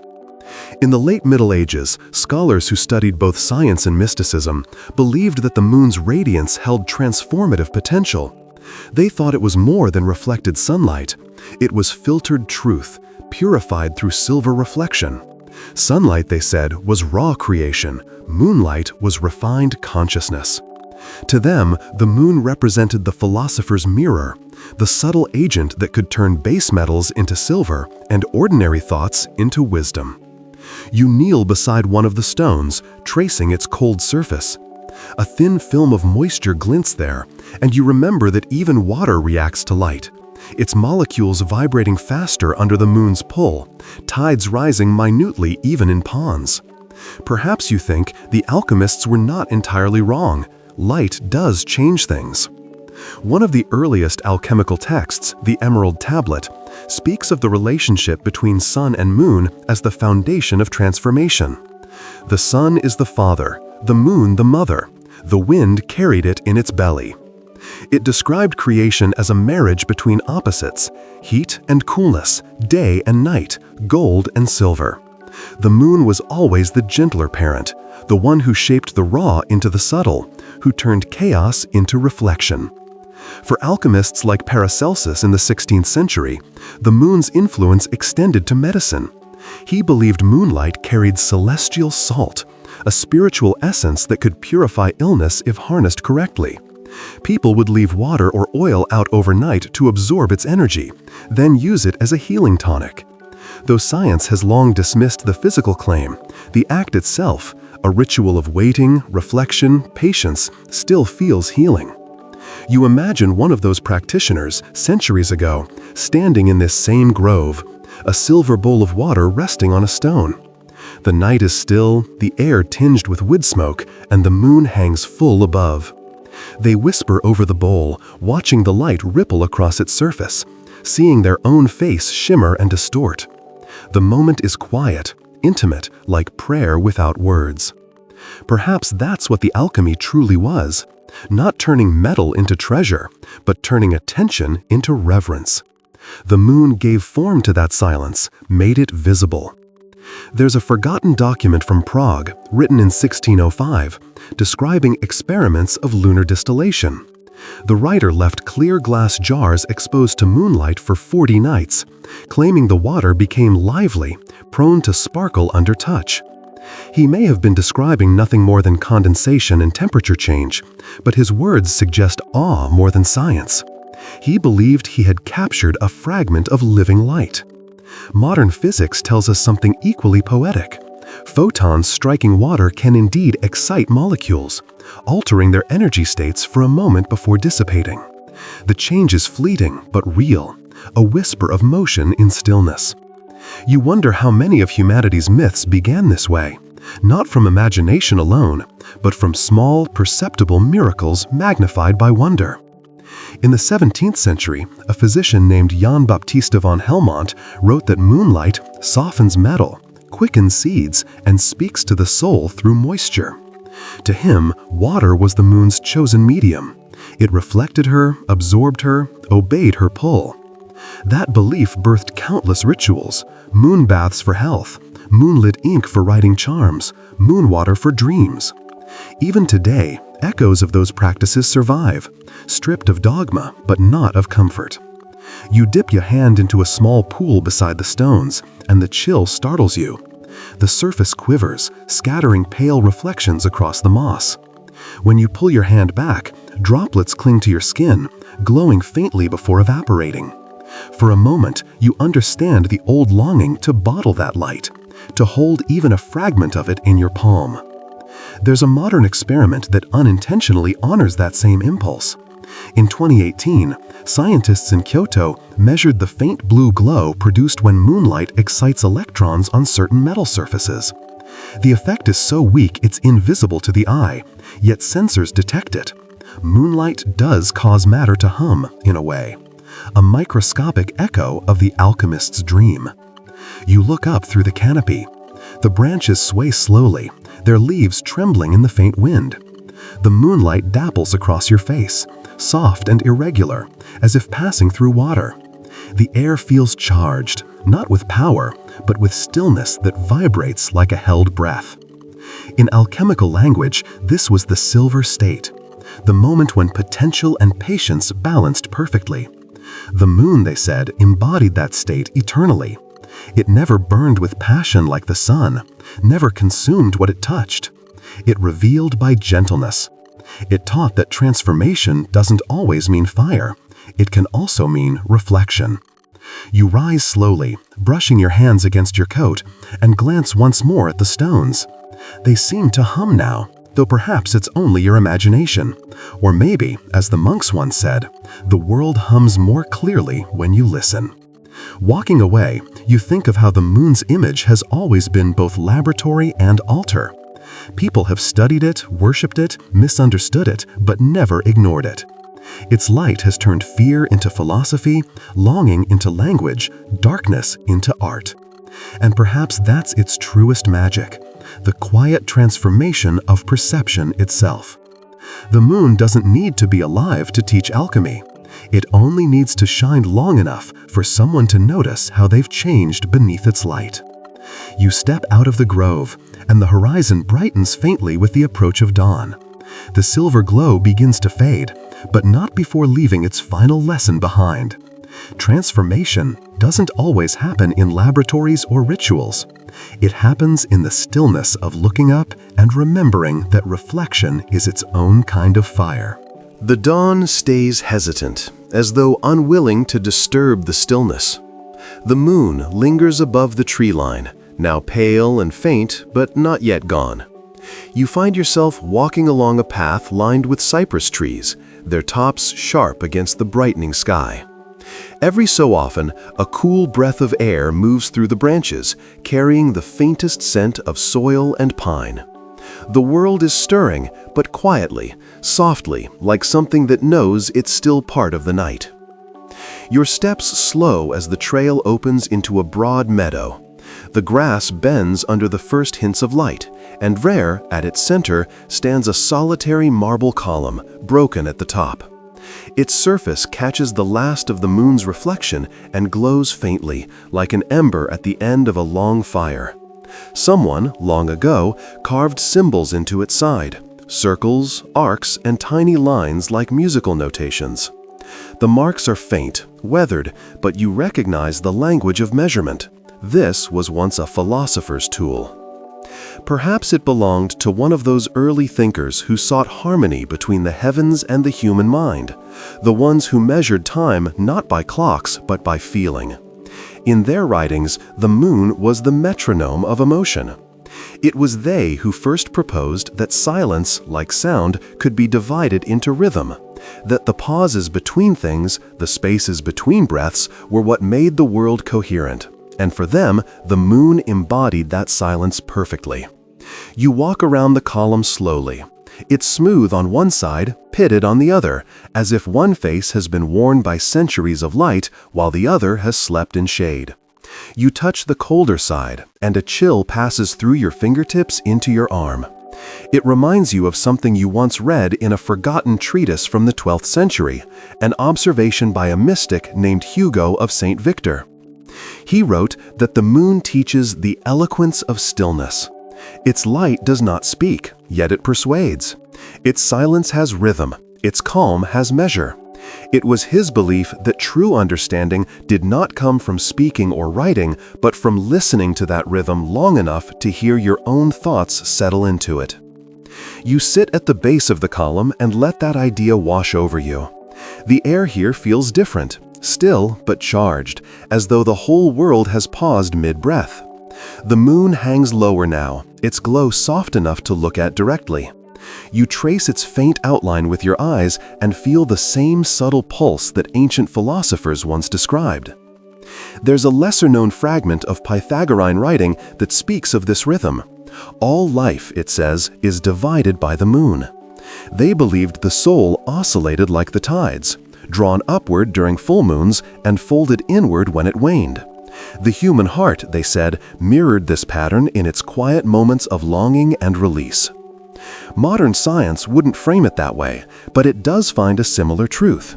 The human heartbeat and breathing patterns can synchronize with cycles of external light. Even when blindfolded, even without awareness, the body knows when the moon is bright. Somewhere deep within you, a remnant of that ancient sensitivity remains. You can feel it now, slow and steady, a gentle correspondence between your breath and that fading disk above. The philosophers of the Renaissance took this correspondence and gave it a name, Mensura Zenaris, the lunar measure. They taught that every human had an inner meter of thought that aligned with the moon's phases. Writers were said to compose best during crescents, lovers to speak truest during fullness, scholars to reflect deepest when it waned. These patterns, they claimed, were evidence that the moon was not merely alive, but alive with us, a partner in cognition. You tilt your head back and imagine those scholars sitting at desks lit only by candle and moonlight, pausing to match their breathing to its rhythm before writing another line. Maybe they understood something that we've forgotten, that attention itself can be a form of prayer. There's a small detail that comes to you now from a 14th century monastic journal preserved in Florence. A monk described how during nights of deep contemplation, he would step outside and raise one hand toward the moon. He noticed that the pulse in his wrist seemed to slow when the light touched it.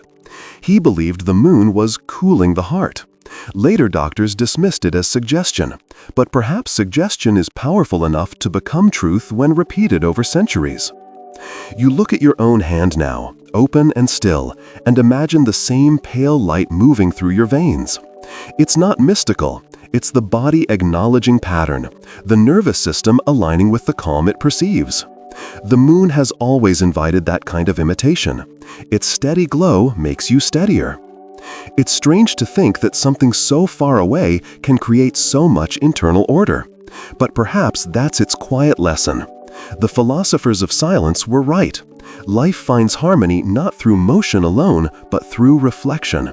The moon, forever turning yet never rushing, teaches the value of slow attention, the art of moving while appearing still. The breeze rises again, bending the grass around the column in wide circular ripples. You watch them fade and return, each one a small echo of the tides. In that simple motion, you can feel the geometry of everything, the orbit of the moon, the swing of your breath, the pattern of your thoughts. It's all the same rhythm, scaled to different infinities. You realize that this was what those philosophers sought to measure, the continuity of pulse across all things. And maybe that continuity is what they meant by the living moon.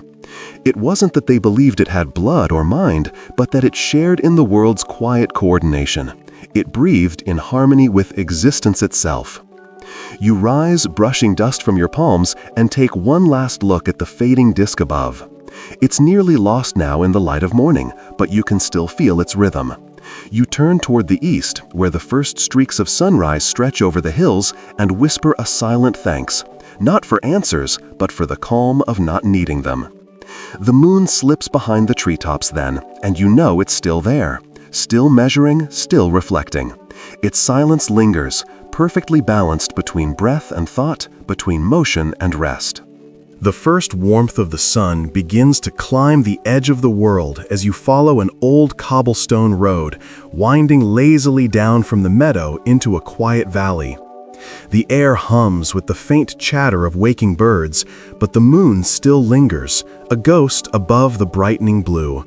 It feels reluctant to leave, as if unwilling to surrender its place to daylight. You can still sense its presence even when you can barely see it. It's become less an object and more an atmosphere, something that stays even when it's gone.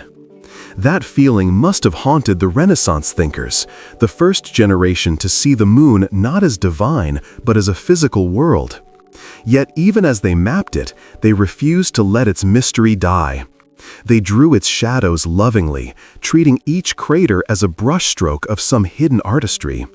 The moon became their muse and mirror, the proof that heaven was not perfection, but beauty made visible through imperfection. You stop by a small fountain at the valley's edge, where water trickles down marble worn smooth by centuries. Above it, someone has carved an inscription in Latin, Speculum Caeli Vita Terra, mirror of the sky, life of the earth. The letters are faint, but the message remains clear. Even those who began to measure the moon still spoke of it in the language of reverence. The Renaissance was an age of telescopes and wonder. When Galileo turned his lens toward the moon in 1609, what he saw shattered the old notion of celestial purity. He found mountains and valleys, light and shadow, terrain. He sketched what he saw: crescents casting long shadows across plains, peaks catching sunlight like the tops of clouds at dawn. To the church, this revelation was unsettling. Heaven, it seemed, had texture. But to Galileo, it was exhilarating. The moon was no longer distant, it was a neighbor, alive with geography. You imagine him there, his hands trembling slightly as he adjusts the primitive telescope, his eyes squinting through the glass.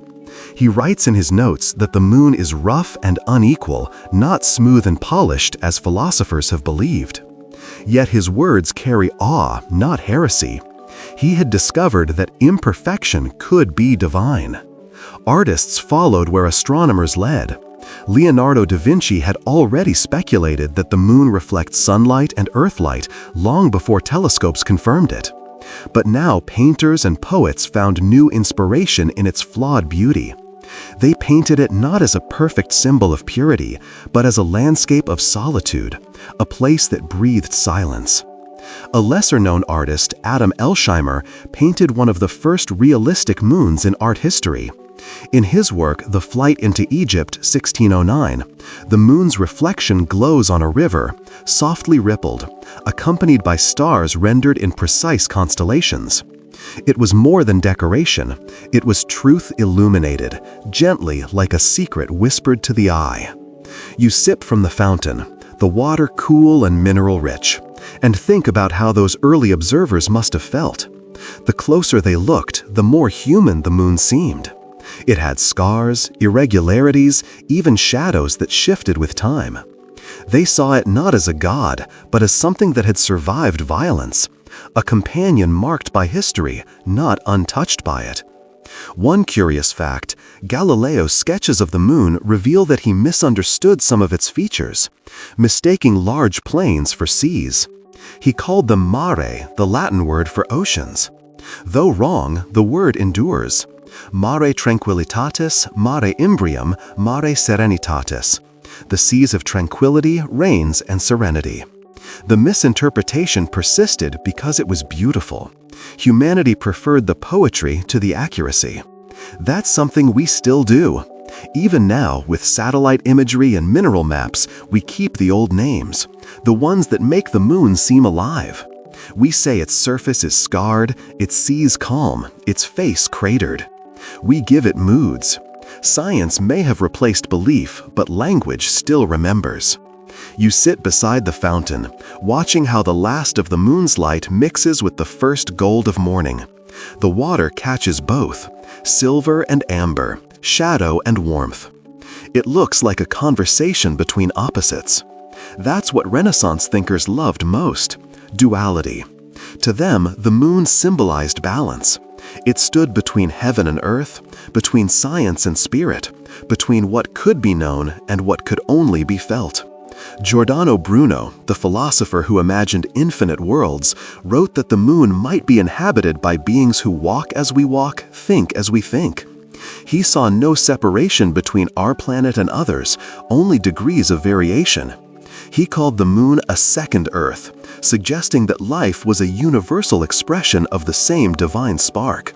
His ideas cost him his life, but his words endured, quietly reshaping how the world imagined the cosmos. You think of how daring that must have been, to claim that the moon, once worshipped as goddess and spirit, could also be a home. To say that it wasn't untouchable, but part of the same continuum as the soil beneath you. It's humbling, that shift, from worship to kinship. The moon didn't descend in grandeur, it stepped closer. By the 17th century, maps of the moon were being drawn with the same precision as earthly charts. Astronomers like Johannes Hevelius named its craters after philosophers, Plato, Aristotle, Archimedes, as if acknowledging that thought had left marks there.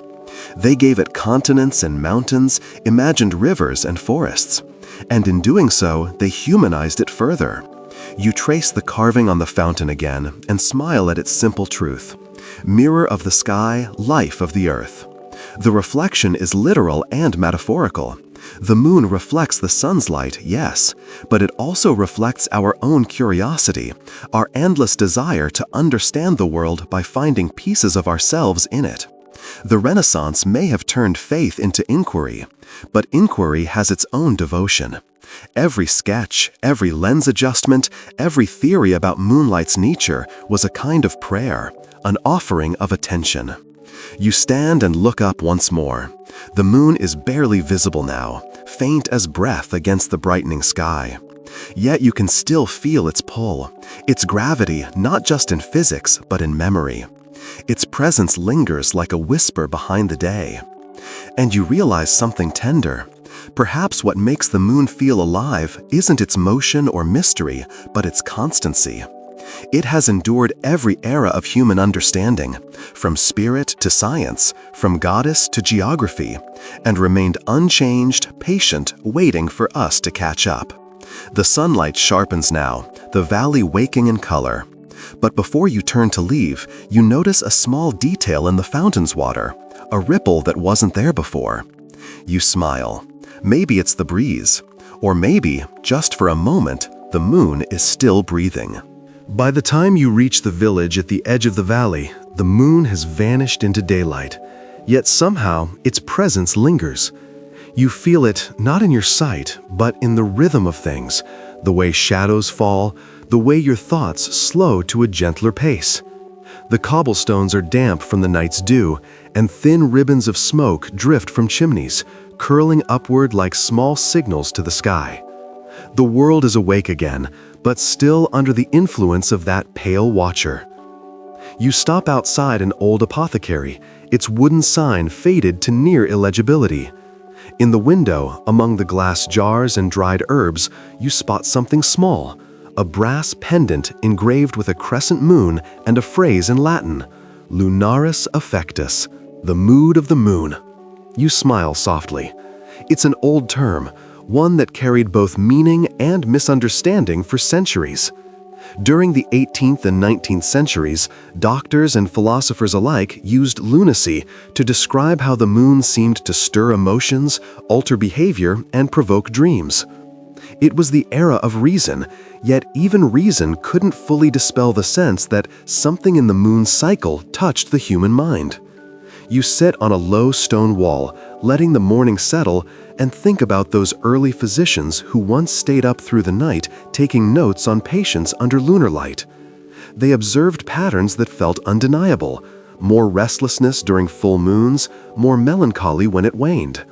They couldn't measure gravity's pull on the soul, but they saw it in posture, in breath, in sleepless eyes. The word lunatic first appeared in Roman law, describing those afflicted by the moon. It survived into the Middle Ages and beyond, shaping how society understood madness, not as moral failure, but as a kind of enchantment, a temporary possession by the rhythms of the sky. Even in Shakespeare's time, the idea persisted. In Othello, he writes, "It is the very error of the moon. She comes more near the earth than she was wont, and makes men mad." Modern science later dismissed this connection, yet the statistics remain curiously stubborn. Police records once noted small spikes in disturbance during full moons.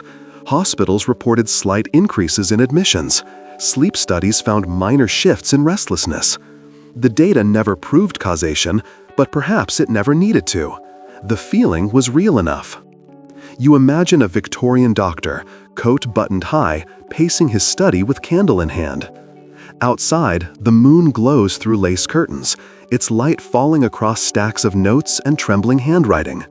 He believes he's found a pattern, a celestial rhythm hidden within human minds. He writes that the moon agitates the humors, that its magnetism draws the tides of blood. Today, we might smile at such poetry disguised as diagnosis, but behind it lies something deeply human, the wish to make meaning out of mood. A lesser-known case from that time describes a patient in London who swore she could feel the moon rising inside her chest. Each month, she'd wake hours before it appeared, restless, her heart quickened by some invisible pull. Her doctor dismissed it as hysteria, yet her observations were exact. She felt the moon's cycle as accurately as a clock. Perhaps it wasn't madness at all, but sensitivity. In truth, we still live by that rhythm. Even now, sleep researchers note that the average person sleeps 5 to 10 minutes less on nights near a full moon, and takes longer to fall asleep. The change is small, almost imperceptible, yet it ripples across billions of people at once, a collective stirring of consciousness under shared light.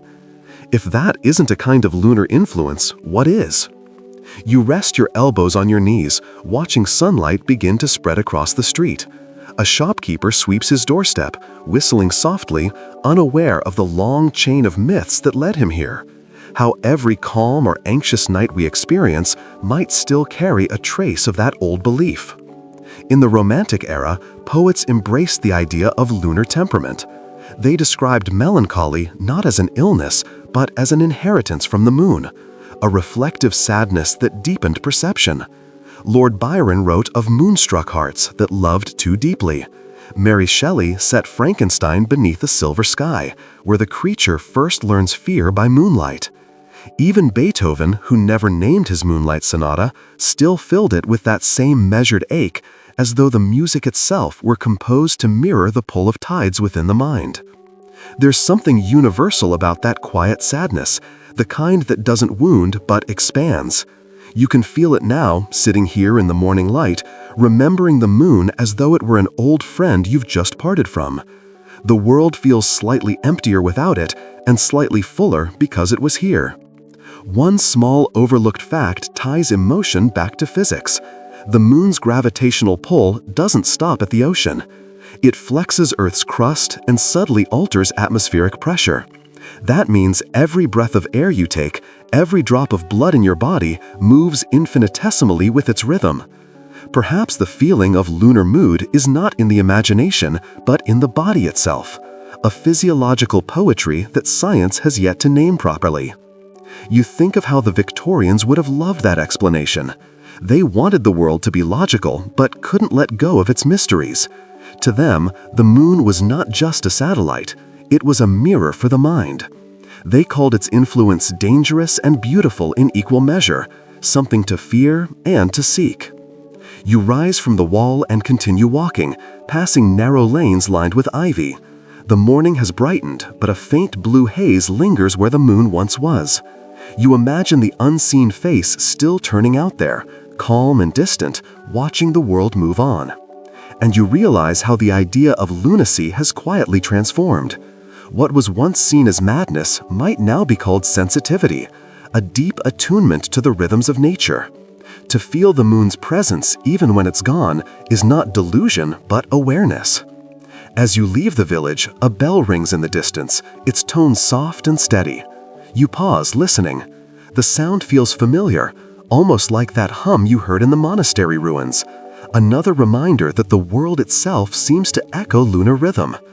Everything, even reason, seems to breathe in time with that hidden pulse. You walk on, the cobblestones giving way to grass again, and the thought lingers. Maybe the moon's true influence was never madness or melancholy. Maybe it simply teaches us to notice, to feel cycles where others see chaos, to sense motion in stillness, to remember that reflection itself can be alive.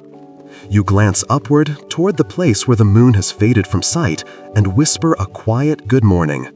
Somewhere beyond blue daylight, it keeps its slow vigil, patient and knowing, waiting for night to fall again, so it can stir our dreams once more. The day passes slowly, golden and kind. You find yourself walking through meadows that roll like waves under sunlight. The rhythm of the world carrying a quieter pulse now that the moon has disappeared behind blue sky. Still, you can feel it somewhere, its unseen gravity threading through the hours. It's evening by the time you reach a stretch of open plain where the horizon looks endless and dusk begins to pool in the grass. The first stars appear, and with them, a pale curve rising once again from the east. The moon has returned, thinner now, a soft crescent like a smile half remembered. Its light is delicate, almost shy, but it seems to reach farther than you expect, touching fields and streams with quiet tenderness. You sit beside a cluster of wildflowers that sway gently in the new breeze, and you remember that across countless cultures, this same sight, this crescent reborn after darkness, was seen as the face of renewal. But more than that, it was seen as feminine. From the earliest myths, the moon has been a woman, a mother, a sister, a goddess. Her cycles mirrored those of the human body. Her phases matched the rhythm of fertility, of transformation, of hidden strength. To ancient people, this connection was not symbolic, it was sacred law.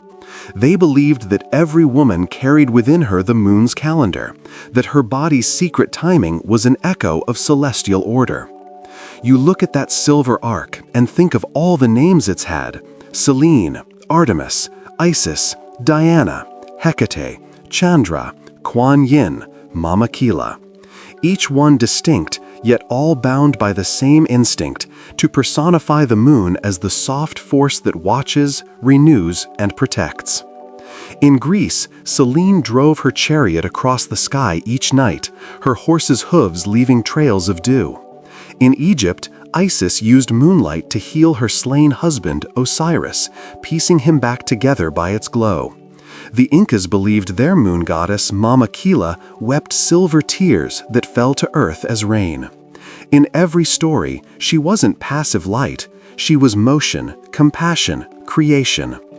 You trace a finger through the grass and realize how differently ancient people saw power. The sun was loud, male, direct, consuming. The moon was quiet, patient, persistent. Her strength lay in reflection, not domination.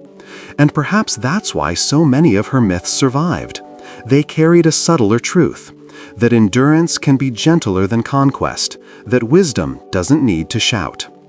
A lesser-known myth from West Africa tells of Mawu, the moon goddess who cooled the world after her brother, the sun, made it too hot for life. She gathered the leftover heat into her silver hands and balanced it, forming the rhythm of day and night. It's said that her light is the calm heartbeat of the world. You look at the crescent now and imagine her still at work, soothing the day's leftover fire, cooling the edges of the sky. The air seems to agree, it's softer, almost tender. Even in science, that link between the moon and the cycles of the body lingers. Studies have found that menstruation can, for some, align naturally with lunar phases. New moon for renewal, full moon for release. It's coincidence in physics, but poetry in biology. The echo remains. The human body, water, and rhythm still answers faintly to the moon's old call. In ancient temples, priestesses tended altars timed to those phases. They watched the night sky as midwives watched breath, attuned to pattern, reverent toward renewal. Theirs was not superstition, but stewardship.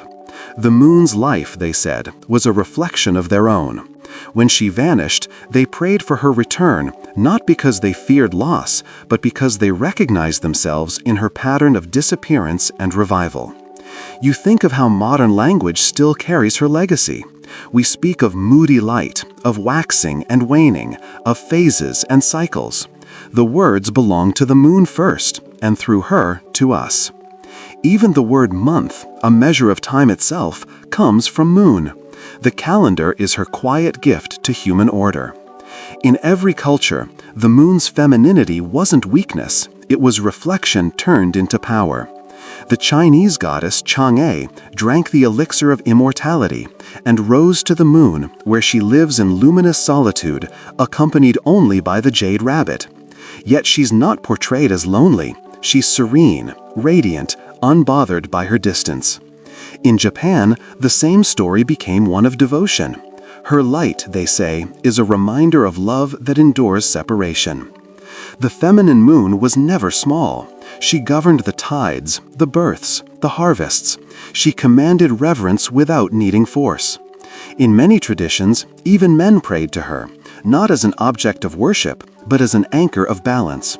Sailors left offerings before voyages. Hunters whispered blessings before setting out. The moon was the rhythm beneath all journeys. You can almost feel that rhythm now. The breeze moves through the meadow like a quiet tide, your own breath rising and falling with it. The crescent glows slightly brighter as night deepens, its curve delicate but sure. It looks fragile, but the moon has always been strongest when least visible, when she grows, when she hides, when she waits. There's a line from a Sumerian hymn to Inanna, one of the earliest lunar goddesses. She who knows the wisdom of waiting, who shines from within shadow. You repeat it softly to yourself, the words dissolving into the air. It feels timeless, true even now. And maybe that's why people once thought the moon was alive. Not because she moved or breathed, but because she taught endurance through change. Her phases became a philosophy, the assurance that loss is never final, that darkness always prepares the return of light. You look up again. The crescent has risen higher, its silver edge sharper against the indigo sky. It feels almost intimate, as if it belongs to you for a moment, or you to it. Somewhere far away, oceans rise in rhythm, plants shift their subtle chemistry, and sleeping creatures stir under her light. Everything, in some small way, listens. You breathe out slowly, the air cool against your lips, and think, the moon doesn't need to speak to seem alive. She simply is, and in that quiet persistence, she reminds the world how to continue. Night has deepened again. You remain seated in the meadow, the grass cool beneath your palms, the air threaded with the faint scent of rain carried from distant hills. Above you, the moon has grown stronger, still a crescent but sharper now, clearer, as if gathering herself. Her silver light spreads across the landscape like soft ink, sketching everything it touches in gentle grayscale. You can almost feel her attention, deliberate and watchful. You remember something you once read, that every culture who ever looked up found not only faces in the moon, but life forms. Not imagined gods this time, but animals, companions of the sky. Hares, frogs, serpents, oxen, even fish. In those creatures, humanity placed both curiosity and kinship. They were not divine servants, but mirrors of nature's rhythms, creatures said to move within the moon's white fields just as their cousins did below. You can see why. That modeled pattern, the Moriah and Highlands, form shapes that the eye instinctively interprets as familiar. Even now, modern astronomers can trace the outlines of the moon rabbit, stretching across Mare Imbrium and Mare Serenitatis, its long ears formed by ancient impact basins. To people centuries ago, those shapes weren't coincidence, they were evidence. In China, they spoke of the jade rabbit tirelessly mixing the elixir of life, its soft paws pounding against a celestial mortar. When a faint pulse of light shimmered across the moon during certain atmospheric events, poets said it was the reflection of his movement. The myth carried compassion at its core, the idea that even the heavens required caretakers. Across the world, in Mesoamerica, the Aztecs saw the same figure not as a rabbit, but as a frog. They said the god Nanahuatzin, after hurling himself into a sacrificial fire to become the sun, was followed by a second spirit who jumped after him out of love. But the gods, already having their son, dimmed his light and cast him aside, transforming him into the moon, with the frog's silhouette imprinted forever on his face. In their telling, the moon was the memory of devotion, a reminder that love, even rejected, can still shine. In Africa, the San people told of a hare sent by the moon to deliver a message to humanity, that like the moon, humans would die but be reborn. But the hare, foolish or proud, reversed the message, saying instead that humans would die and never return. In anger, the moon struck the hair across the face, splitting its lip, which is why hairs have a cleft today. Yet despite the punishment, the hair remains visible on the moon, a symbol of the mistake that made mortality. In that story, the moon is both judge and friend, a being who mourns the error of life. You sit quietly, feeling the poetry in that. Every culture, every era imagined the moon not as solitary but accompanied. The idea that something lived up there, whether animal or spirit, was never about biology. It was about empathy. It was about refusing to believe that something so luminous could exist without company. There's a scientific echo of that instinct too. When astronauts brought back the first high-resolution photographs of the lunar surface, people swore they could see tracks, lines that looked like movement. Some even claimed to glimpse glints of structures, evidence of hidden motion. What they saw, of course, were natural ridges or lighting effects. But behind the wishful eyes was the same longing, that the moon, so constant in our lives, might be aware enough to hold other lives. Even Charles Darwin, in his youth, once speculated, half in jest, that primitive organisms could exist within the moon's caves, sustained by trapped moisture. He abandoned the thought quickly, but it reveals something enduring about the human mind. When we see desolation, we imagine presence. When we face silence, we invent breath. It's how we build meaning from emptiness. You lie back again, watching the clouds drift past the moon's edge. They move quickly, thin and luminous, like ghosts brushing against her face. For a moment, the light dims, then brightens again. That pulse, a play of shadow and glow, feels alive in itself. Maybe this is what the ancients were really observing when they saw movement on the lunar surface. Not motion, but participation. The moon interacting with the air, with time, with the observer. You remember a small legend from rural Japan that says when a rabbit on Earth dies, its spirit leaps to the moon to join the one already there. No rabbit is ever truly gone, the story says. They just move into the light. It's said that on quiet nights, if you stand still enough, you can hear the faint thump of their paws echoing across eternity. The scientists might call it imagination, but to a weary heart, it sounds like continuity. A lesser-known fact, in 1972, during the Apollo 17 mission, astronauts recorded slight vibrations on the moon's surface after they released part of their landing module. The sound, transmitted through instruments, echoed for nearly an hour, a faint metallic ringing. The moon rang like a bell, they said. To modern ears, it's a mechanical detail. To the mythic mind, it's confirmation. The moon, quite literally, hums when touched. You exhale slowly, feeling the connection between those old stories and that modern discovery. The moon's stillness hides resonance. Its silence conceals vibration. Whether imagined as a living hair or proven to vibrate with seismic song, the moon responds to touch. And isn't that, in some form, a definition of life? To respond when the world reaches for you. The wind grows stronger, and you pull your coat tighter. Around you, the field ripples like a sea of grass, waves moving under invisible gravity. The moon's light catches each motion, scattering silver across the surface. It feels as though she's watching again, not with eyes, but with understanding. In that moment, you think of all the creatures humanity has placed upon her, rabbits, frogs, serpents, oxen, and realize they're not random. They're creatures of transformation. The frog that changes shape, the snake that sheds skin, the hare that disappears into its burrow and returns. Each one embodies renewal.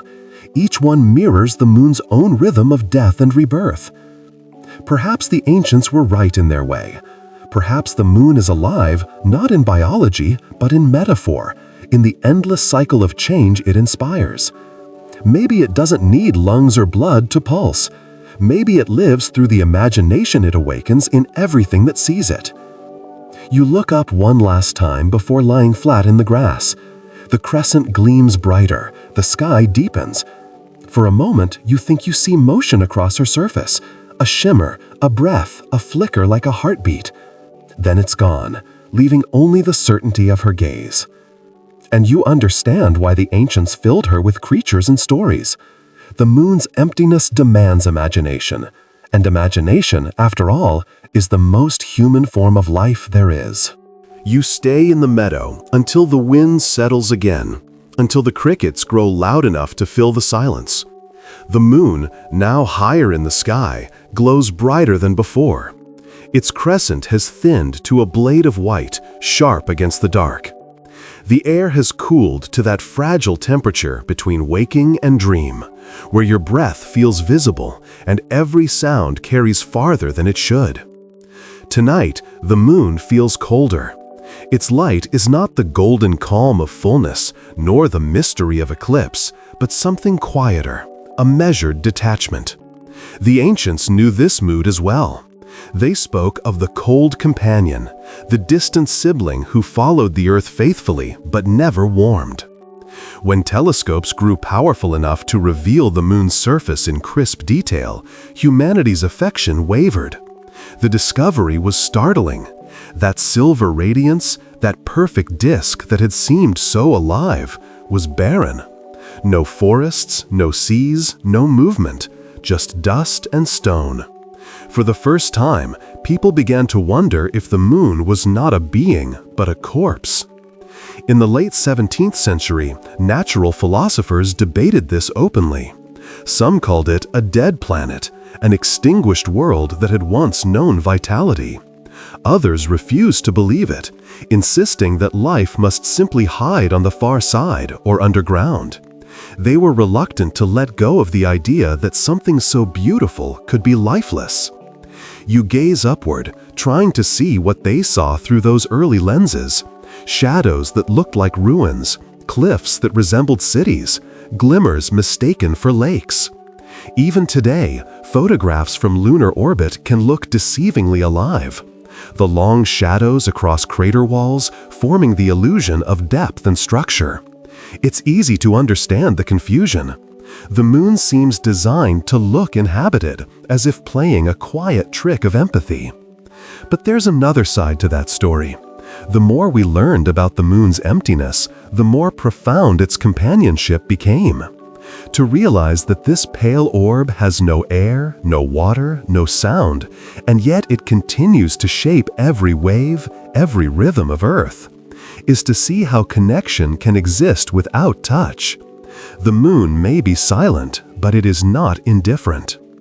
You close your eyes and think of the scientists who tried to measure that connection. In the 19th century, astronomers recorded how the moon's pull flexed not only oceans but continents, lifting and lowering land by centimeters each day. In the 20th, physicists realized that without the moon's stabilizing gravity, Earth's axis would wobble chaotically, turning seasons into extremes. Without the moon, there would be no reliable climate, no steady pattern of life. The cold companion, it turns out, is the planet's most faithful guardian. A lesser-known fact, the moon's surface still moves, imperceptibly. Every morning, as sunlight strikes the gray regolith, trapped gas expands, creating faint tremors, moonquakes caused by thermal breathing. When night returns, the surface contracts again. Even in silence, it breathes. You open your eyes. The crescent gleams sharper now, as if acknowledging the thought. The light feels different, less distant, more precise. You realize that coldness is not absence, it's clarity. The moon's chill is a kind of truth, a refusal to pretend. It doesn't comfort by warmth, but by consistency. It is always there, untouched by weather, beyond decay. Writers in the Victorian era found solace in that constancy. They called it the philosopher's moon, a body immune to chaos. In their journals, they described it as both alive and beyond life, a reminder that emotion could exist without turbulence. For poets like Tennyson and Christina Rossetti, the moon was the image of disciplined grace, a companion that loved humanity without interference. You think of an old Japanese poem. The moon does not weep when the tide withdraws. She simply waits. There's comfort in that patience. The moon teaches detachment not as apathy, but as faith, the understanding that everything returns in time. You lie back again, letting the cool light wash over you.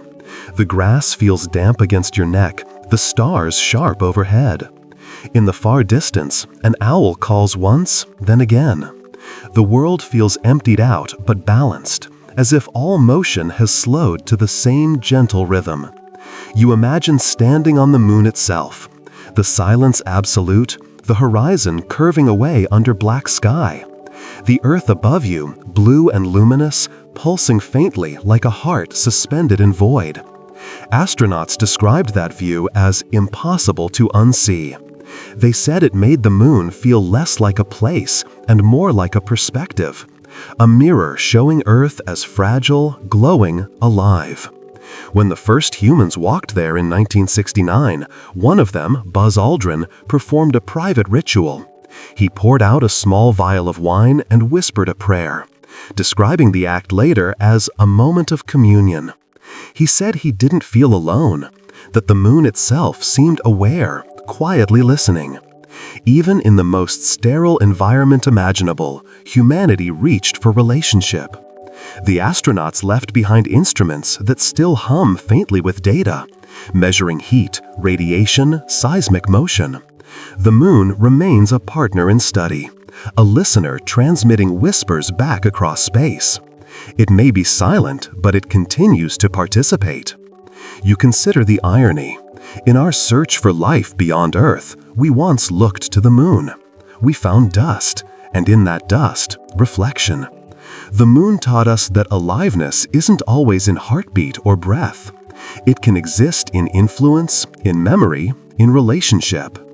The philosopher Alan Watts once wrote that we mistake stillness for lifelessness because we're addicted to noise. The moon, he said, is the quiet teacher of existence, a being that does nothing and yet leaves nothing undone. You watch the crescent climb higher, now above a thin cloud band, gleaming like metal in motion. The air around you seems to grow colder, but it's not unpleasant. It's the kind of cool that sharpens the mind, that makes thought feel crystalline.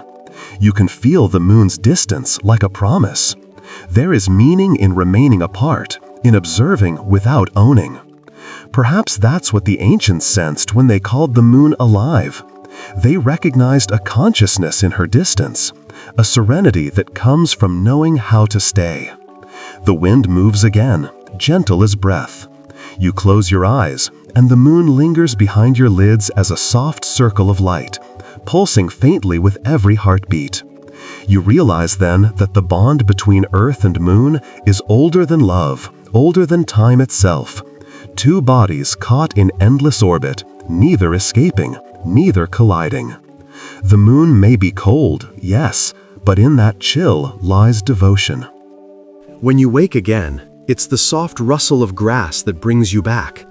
The air smells faintly of rain, though the sky is clear, washed clean by something unseen. The moon still hangs above, higher now, bright enough to turn the edges of the world silver. You sit up, the dew damp on your sleeves, and take in the stillness. It feels like a pause between centuries, as though the world has been waiting for you to notice how bright the quiet can be. You begin walking toward the distant hills, your steps muffled by moss. There's a narrow path ahead, old and winding, the kind carved not by modern travelers, but by shepherds and dreamers.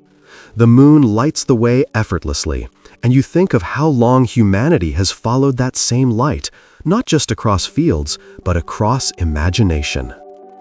In the 19th century, when science had peeled away many mysteries, the moon returned as muse.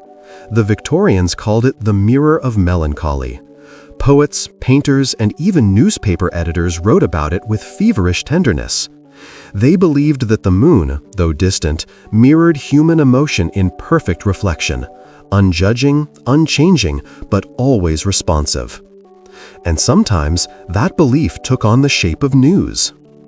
You stop by a crumbling milestone half swallowed by weeds and remember the story.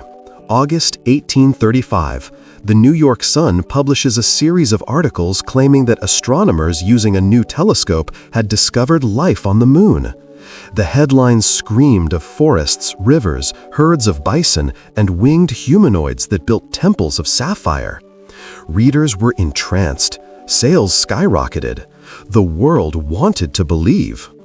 The story was fiction, of course, a journalistic hoax now known as the Great Moon Hoax. But what's most telling is how eagerly people accepted it. They wanted the moon to be alive again. They had seen it stripped bare by telescopes, reduced to rock and shadow, and the idea of a living moon felt like restoration, a correction to the loneliness science had brought. You smile at the thought of those readers, gathered in gaslit parlors reading about lunar cities. Perhaps they felt the same mixture of hope and disbelief you feel now, staring at the same sphere centuries later. Maybe, deep down, they didn't care whether it was true. They simply wanted wonder back. That yearning wasn't confined to fiction. In 1869, the British astronomer William H. Pickering claimed to have seen transient lunar phenomenon, flashes of light that seemed to dance across crater rims. He thought they might be volcanic eruptions or, perhaps, signals from something intelligent. The reports continued into the 20th century. Flickers, mists, glowing spots that vanished before they could be verified. Even today, NASA keeps a record of such anomalies, logged not as proof, but as possibility. You tilt your head and watch the moon's surface.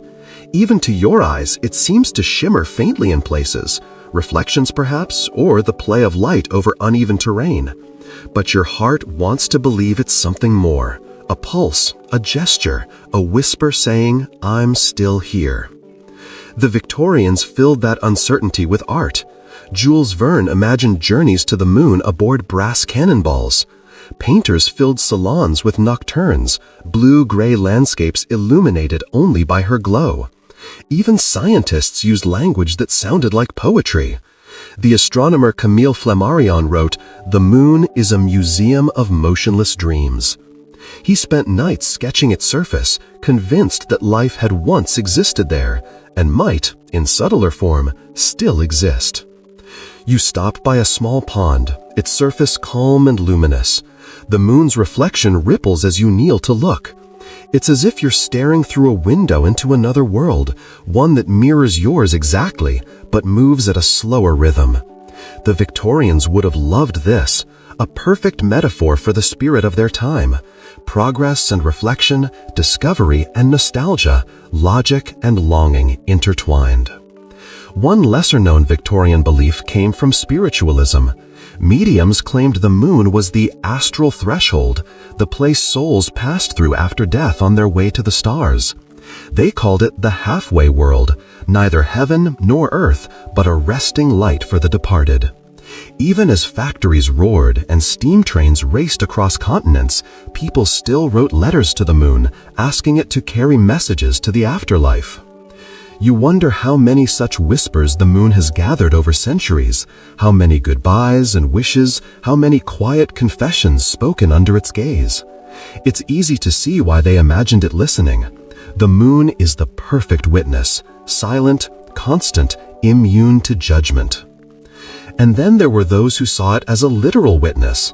In Victorian courts, certain crimes were once said to occur by the light of the moon, as though the moon's visibility itself altered behavior. Police patrols were increased during full moons. Some believed madness was contagious under its light. Others claimed its glow sharpened intuition, allowing people to sense truth. The line between superstition and sensitivity blurred once again. You sit by the pond for a while, watching how the breeze distorts the reflection. It feels alive for a moment, fluid and uncertain. Perhaps that's the secret. The moon's life isn't about movement, but about what it evokes in those who watch it. Its aliveness is borrowed from the human mind, and yet it feels reciprocal. A gust of wind ripples the surface, scattering the reflection into silver shards. When it stills again, the image reforms, calm and unbroken. You notice that you can't tell which version feels truer, the one that holds still or the one that trembles. Both seem alive in different ways. That thought lingers as you remember another obscure Victorian curiosity. In 1898, a French astronomer named Audouin Dollfus described the moon as breathing light. He meant it metaphorically, its brightness fluctuating with atmospheric interference, but readers took it literally. Some insisted they had seen it pulse. For weeks, papers debated the living moon with surprising seriousness. And in their fervor, they echoed the same wonder of their ancestors, the sense that even the coldest thing in the sky might still contain warmth, if only the right kind of gaze could find it. You glance upward again, and for a heartbeat, you almost see it. The faintest swell, a slow shimmer, as if the moon itself were exhaling. The illusion fades quickly, but the feeling stays. You rise, brushing your hands against your coat. The world around you feels drenched in silver, as if everything, water, stone, leaf, skin, has become part of one vast reflection. The Victorians, for all their contradictions, understood this unity. They turned their yearning for life on the moon into poetry, technology, and wonder. They may have been wrong about lunar forests and sapphire cities, but perhaps they were right about one thing: that the moon, in her stillness, reflects our longing back to us. You walk on, the pond's surface settling behind you. The air hums faintly, carrying the echo of invisible tides. Above, the moon remains unwavering, bright against the velvet dark, holding every story ever told about her. You can almost hear them layered in the light: the myths of rabbits and gods, the hoaxes and hymns, the hopes and dreams, all orbiting together in quiet harmony. And in that harmony, you sense something new, not proof of life, but the essence of it, the shared act of imagining. You follow the curve of the valley road until the trees thin, revealing a wide field of low mist. The moon has climbed high again, pale and enormous, its light so soft it seems to rest on your shoulders rather than fall upon them. There's a faint hum in the air, the sound of insects, of distant running water, and of something else too, something you can't quite name. It feels electrical but delicate, like the vibration that lingers in silence after music fades. The Victorians would have called it ether. Scientists then imagined that invisible waves filled the space between Earth and Moon, a medium through which light, thought, and even emotion might travel. The theory has long been dismissed, but its poetry remains. Standing here, you can almost believe there is something linking you to that bright disk above, a thread made not of matter, but of memory. You take out a small notebook from your coat, its pages yellowed and soft, and glance at a line you once wrote. "We are echoes looking for their source." Tonight, that line feels truer than ever. You close the book and look back up at the moon, remembering that not so long ago, people truly thought it could hear us. The 1920s were an age of new signals: wireless, radio, vibration. The human voice began to travel farther than bodies ever could. And with this power came a new curiosity. Could the moon, silent and reflective, also respond? In 1928, an engineer named Jürgen Hals sat in his lab in Norway testing a radio transmitter. He noticed a peculiar phenomenon: faint echoes of his own broadcast returning seconds later. The delay was too long for terrestrial reflection, and he wondered if the signal had bounced off the moon. It wasn't proven then, but a generation later, engineers confirmed it. In 1946, the first successful moon bounce experiment was recorded. A radar signal sent from Earth returned after 2.5 seconds, having touched the lunar surface. Humanity had spoken to the moon, and she had replied. You imagine the sound, that brief pulse of static traveling across hundreds of thousands of kilometers, striking ancient dust and returning as whisper. The moon, for the first time, had become part of a conversation. The newspapers called it Project Diana, named after the Roman goddess of the moon. The engineers who ran it described the experience as listening to eternity blink. One of them wrote later, "It was like hearing your own heartbeat echoed by the sky." You breathe slowly, realizing that even the most precise instruments have always returned to metaphor. Scientists, too, needed poetry to describe the feeling. And yet, those experiments sparked something deeper, a belief that perhaps the moon could store or carry human messages. In the 1960s, as astronauts prepared to land, radio enthusiasts began transmitting music, greetings, even coded love letters toward her. They knew no one was listening, but they did it anyway. It was enough that the signals touched her and came back changed. There's something profoundly human about that act, to send a message into emptiness and call the echo meaning. Perhaps that's all we've ever done, in art, in prayer, in love. The moon is just the most patient receiver. You sit down on a low stone and listen to the night. The faint hiss of wind through grass reminds you of static. The longer you listen, the more it begins to resemble a transmission, one so faint it could be mistaken for silence.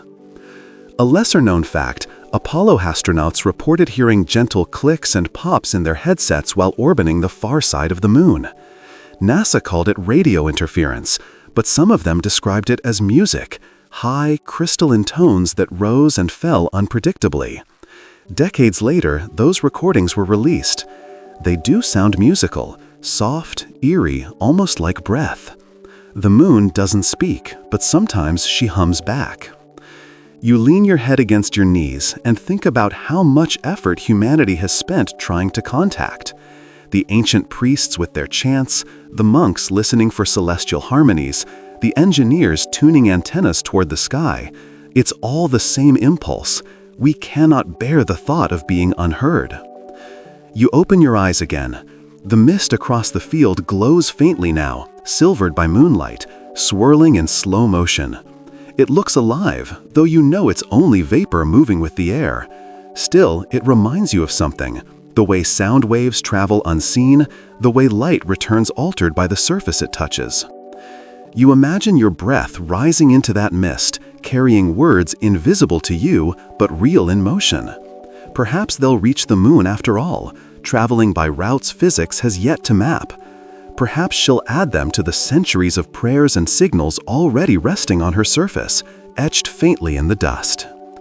You think of all the artifacts humanity has left there: flags, footprints, tools, a plaque reading, "We came in peace for all mankind." Even a small silicon disc carrying messages from world leaders. The moon has become the keeper of our collective self-introduction. She holds our voice, our curiosity, our need to declare existence. And maybe she answers in her own way, not with words, but with phenomenon. Those mysterious flashes still reported by telescopes, the glowing mists, the lunar transient events that no one can fully explain. Science suspects dust impacts or gas releases, but part of you wonders if it's her version of speech, a quiet acknowledgement that she's listening still. You rise and brush dew from your coat. The moon is high above you now, framed perfectly by the edge of two drifting clouds. It looks alive, though you know it's only vapor moving with the air. Still, it reminds you of something. The way sound waves travel unseen, the way light returns altered by the surface it touches. You imagine your breath rising into that mist, carrying words invisible to you, but real in motion. Perhaps they'll reach the moon after all, traveling by routes physics has yet to map. Perhaps she'll add them to the centuries of prayers and signals already resting on her surface, etched faintly in the dust. You think of all the artifacts humanity has left there: flags, footprints, tools, a plaque reading, "We came in peace for all mankind." Even a small silicon disc carrying messages from world leaders. The moon has become the keeper of our collective self-introduction. She holds our voice, our curiosity, our need to declare existence. And maybe she answers in her own way, not with words, with phenomenon. Those mysterious flashes still reported by telescopes, the glowing mists, the lunar transient events that no one can fully explain. Science suspects dust impacts or gas releases, but part of you wonders if it's her version of speech, a quiet acknowledgement that she's listening still. You rise and brush dew from your coat. The moon is high above you now, framed perfectly by the edge of two drifting clouds. It looks less like an object than a doorway, the same doorway through which our ancestors sent chants, dreams, and now radio waves. You realize then that the moon's silence isn't emptiness, it's generosity.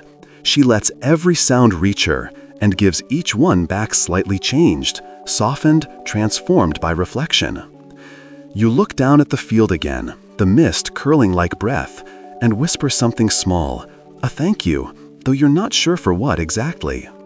The word leaves your lips, disappear into silver air, and you like to imagine it rising, carried upward on invisible frequency, bound for that bright companion who has been listening since before there were words to send. And for a moment, you swear the light above you flickers, just once, faintly, like a pulse returned.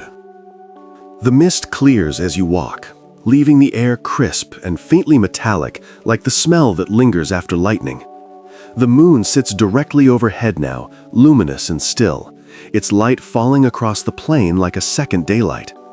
You pause for a moment and think of everything hidden on that surface, footprints, instruments, dust disturbed by human touch, and wonder if she remembers. The scientists who went there said the dust clung to everything, sharp and dry like powdered glass. They couldn't brush it away. It stuck to their suits, their gloves, their boots, as though the moon herself wanted to keep them, to hold a trace of their visit. The dust smelled like gunpowder, though there is no air to carry scent there. When they returned to the cabin, it mixed with their breath, leaving a faint tang of ozone and metal. Even that detail feels alive, dust that refuses to be forgotten. You walk farther, your thoughts carrying you into that strange landscape, gray, endless, silent.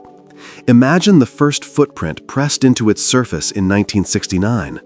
A single human motion preserved for eternity, unmoved by wind or rain.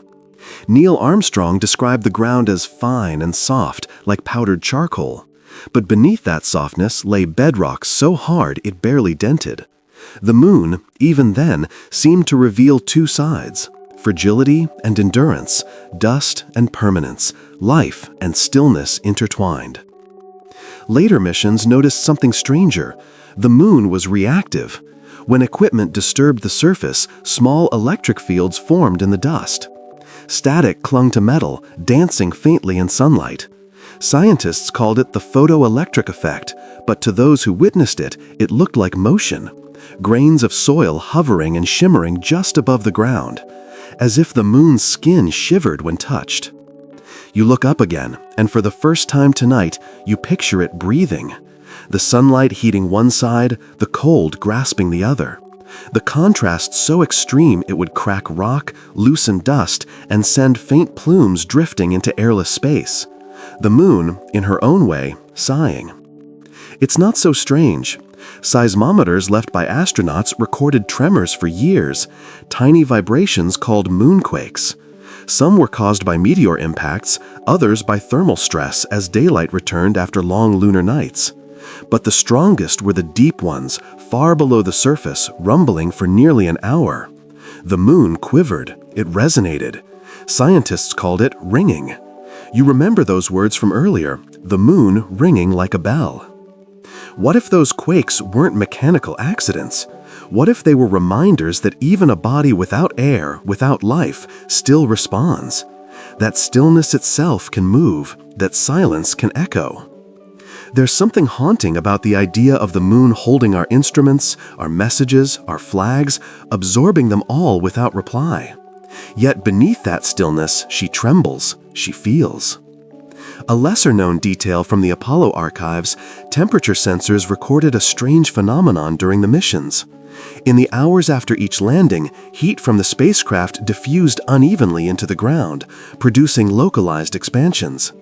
The dust shifted, ever so slightly, around the landing sites. It was as if the moon adjusted herself, reacting to the new weight pressing upon her.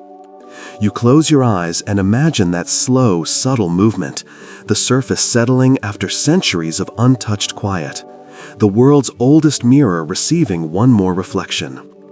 It's easy to think of the moon as static, but that's an illusion. Even now, she drifts farther from Earth each year by about 4 centimeters. The gap widens invisibly, but it matters. Her retreat changes our tides, our length of day, our balance. And though she moves away, she still keeps us stable. Her distance increases, yet her influence remains constant, a paradox that feels strangely human. To love something enough to move apart while still holding its shape.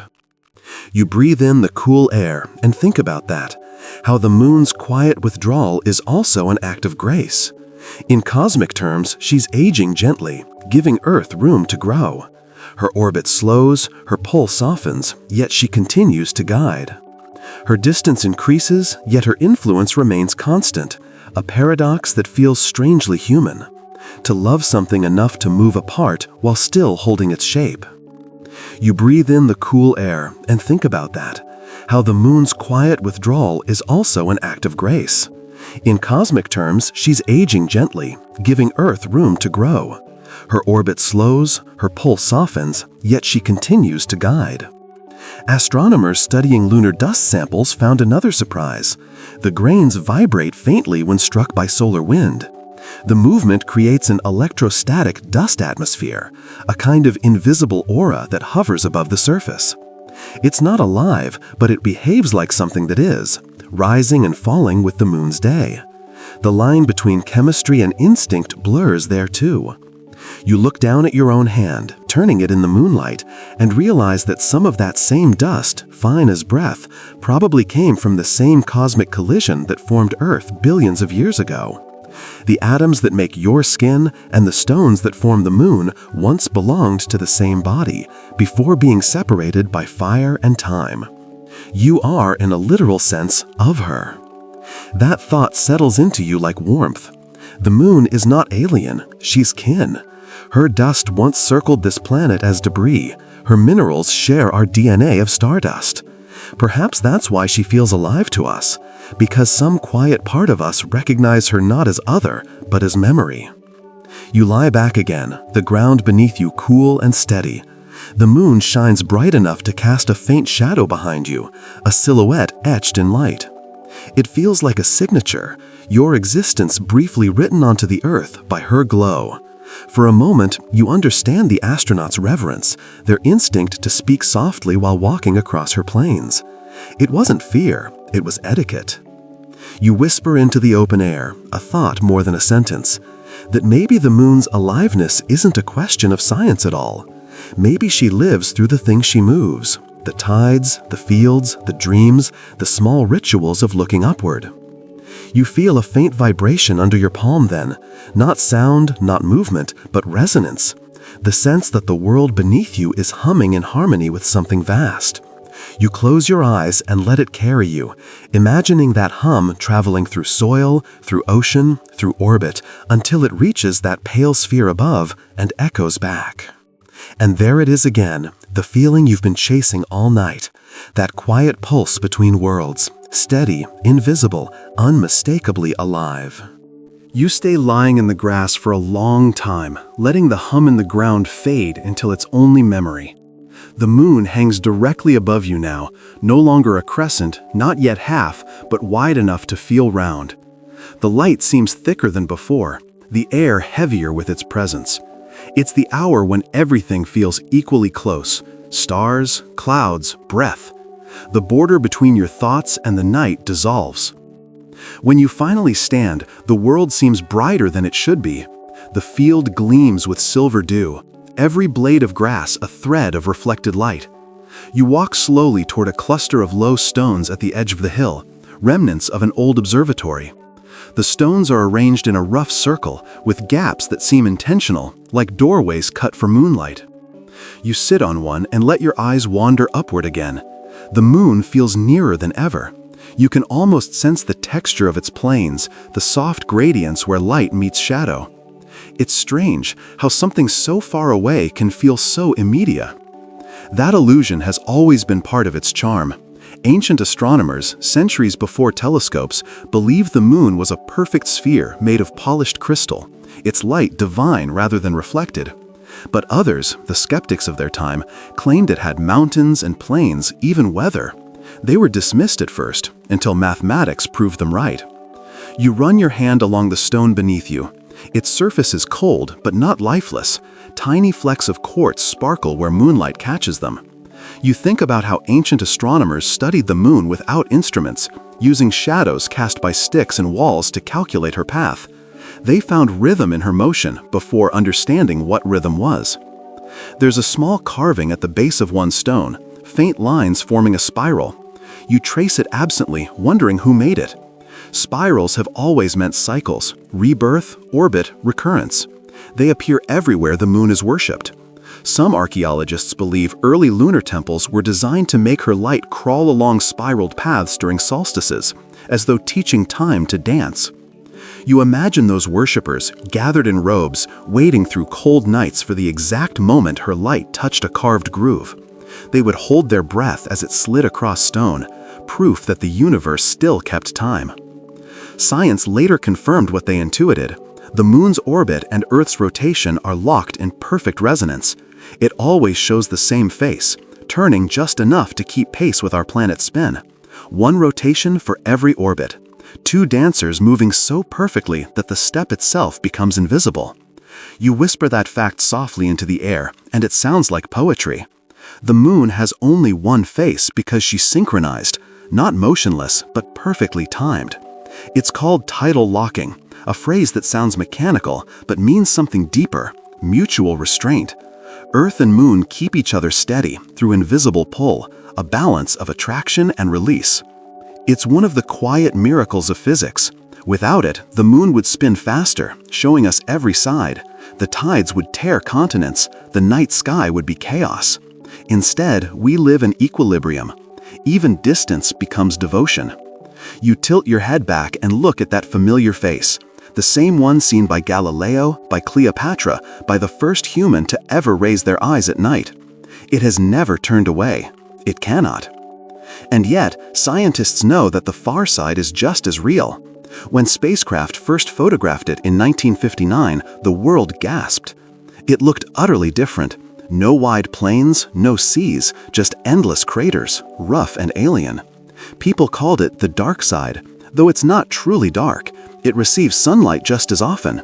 Its darkness is only metaphor. You think about that for a while. How something can be lit yet hidden, illuminated but unreachable. It's a truth that feels personal. Maybe that's why the phrase, "the dark side of the moon," endures.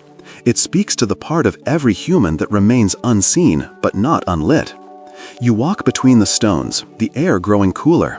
Each gap frames a slice of sky, and as you move, the moon shifts between them, vanishing and reappearing. It feels like she's following your steps. Maybe that's what lunar temples were built for. Not worship, but conversation. Architecture that allowed light to answer movement. A lesser-known story tells of the astronomer Hypatia, who once said that studying the moon was like reading a friend's letter written in shadow. She believed that every crater was a word, every phase a paragraph, and that the entire moon was a correspondence between worlds. You think about that now, how shadow might be a kind of language, how absence can communicate as much as brightness. You stop at the circle's center. The ground here is smooth, worn from centuries of feet. The moonlight falls directly on it, forming a round pool of silver. You step into it and stand still, watching your shadow merge with the glow. For a fleeting moment, you can't tell where you end and light begins. This must be what the ancients felt. Not awe exactly, but participation. To look at the moon is to become part of her illumination. You close your eyes and sense her rhythm, steady as breath. You imagine her locked in motion with the earth, her pull keeping oceans in check, her shadow tracing time itself. Even now, in silence, she is shaping the night around you. And somewhere beyond that familiar face, on the side you'll never see, the light continues to fall. It touches craters no human has ever named, rocks that have never reflected toward Earth. That unseen landscape is part of the same body, part of the same dance. Maybe that's the moon's secret. She shows us that something can be half hidden and still whole. You open your eyes again. The light around you trembles slightly as a cloud drifts by, dimming the circle. When it passes, the glow returns, brighter than before. For a second, it feels like she blinked. You smile at the thought and whisper into the night, "I see you." It's a silly thing to say to rock and light, and yet it feels right. After all, she's been seeing you for as long as you've existed. Every time you've looked up in wonder, in grief, in love, her gaze has already been there, ancient, steady, and alive in the simplest way, by never looking away. You stand for a long while within that circle of stones, bathed in pale light, until the air begins to cool against your skin. The moon now feels impossibly close, as though you could reach out and touch its surface, rough and powdery, bright enough to sting your eyes. You can almost imagine its texture beneath your fingertips, a sensation between sand and ash. But when you blink, the illusion softens, and you're reminded of the impossible distance that still lies between you and that glowing sphere. That distance has always been part of the moon's magic. It invites imagination precisely because it never yields. Every culture, every century has filled that space with stories, each trying to cross it in their own way. And somewhere between myth and machinery, between reverence and reason, humanity began to dream of actually going there. You step away from the stones, walking down the hillside until you find a smooth patch of earth. The moonlight spills freely here, unbroken by trees. You lie back once more, your gaze fixed on that perfect disk in the sky, and you think about the centuries it took for humans to turn longing into motion. Long before rockets, the first explorers of the moon existed only in imagination. In the 2nd century AD, a Greek satirist named Lucian of Samosata wrote The True History, a tale of sailors blown off course by a storm who found themselves carried to the moon. There they discovered kingdoms of glass and cities ruled by philosophers. The story was absurd, of course, but it planted a seed. By the 17th century, with telescopes revealing the moon's surface in sharper relief, writers began to take the idea seriously. Johannes Kepler's Somnium, the dream, imagined an island where demons carried travelers through space in sleep.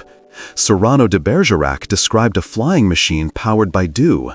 These weren't jokes anymore. They were the earliest sketches of science fiction, drawn from the same quiet question: what if we could reach her? You exhale softly, the night air cool on your lips, and realize that question has never truly changed. Every time humanity learned more about the moon, wonder only grew. In 1609, Galileo's telescope revealed mountains. By the 1800s, photography captured their shadows. But even then, the moon remained untouched, a theater for the imagination. Painters filled canvases with imagined lunar landscapes, forests of crystal, fields of frost, oceans of silver. The moon was less a destination than a reflection of human longing itself. It wasn't until the 20th century that the dream turned to calculation. Rockets replaced telescopes. The moon became not myth, but mission. When the first probes reached her in the 1950s, their grainy images confirmed what science had long known: no trees, no rivers, no movement. And yet those black and white photos stirred more awe than any legend. The moon's lifelessness seemed to glow with a strange vitality, proof that even silence could inspire pursuit. You imagine those engineers working in dim labs, eyes fixed on blinking lights, their minds half here, half in that faraway glow. They must have felt the same pull that poets once did, the same need to reach across emptiness, to prove that connection could transcend distance. A lesser-known moment in that journey comes to mind. In 1962, a NASA engineer named Jack Schmitt stood outside one evening watching the moon through winter fog. He was training for a mission that didn't yet exist, but he wrote in his notebook, "If she is truly dead, we will be the heartbeat that touches her." 7 years later, when Apollo 11 landed, that heartbeat arrived. You picture it, the gray horizon, the slow descent, the voice crackling through static. The Eagle has landed. Then a pause, a breath held by millions, and finally that first footprint pressed into dust that had never known weight. You remember reading that Armstrong's pulse spiked to 160 beats per minute as he stepped down. Calm voice, racing heart, humanity's collective pulse matching his. It was as if the moon herself had inhaled. The astronauts described strange sensations, how shadows were darker than expected, how the horizon curved too close, how even the smallest movement kicked up dust that hung suspended in light. The airless stillness made every gesture monumental. Aldrin later said, "It was like walking through eternity's front yard." Even after they left, the marks remained. Without wind or water, those footprints will outlast every living human, every city, every mountain eroded by time.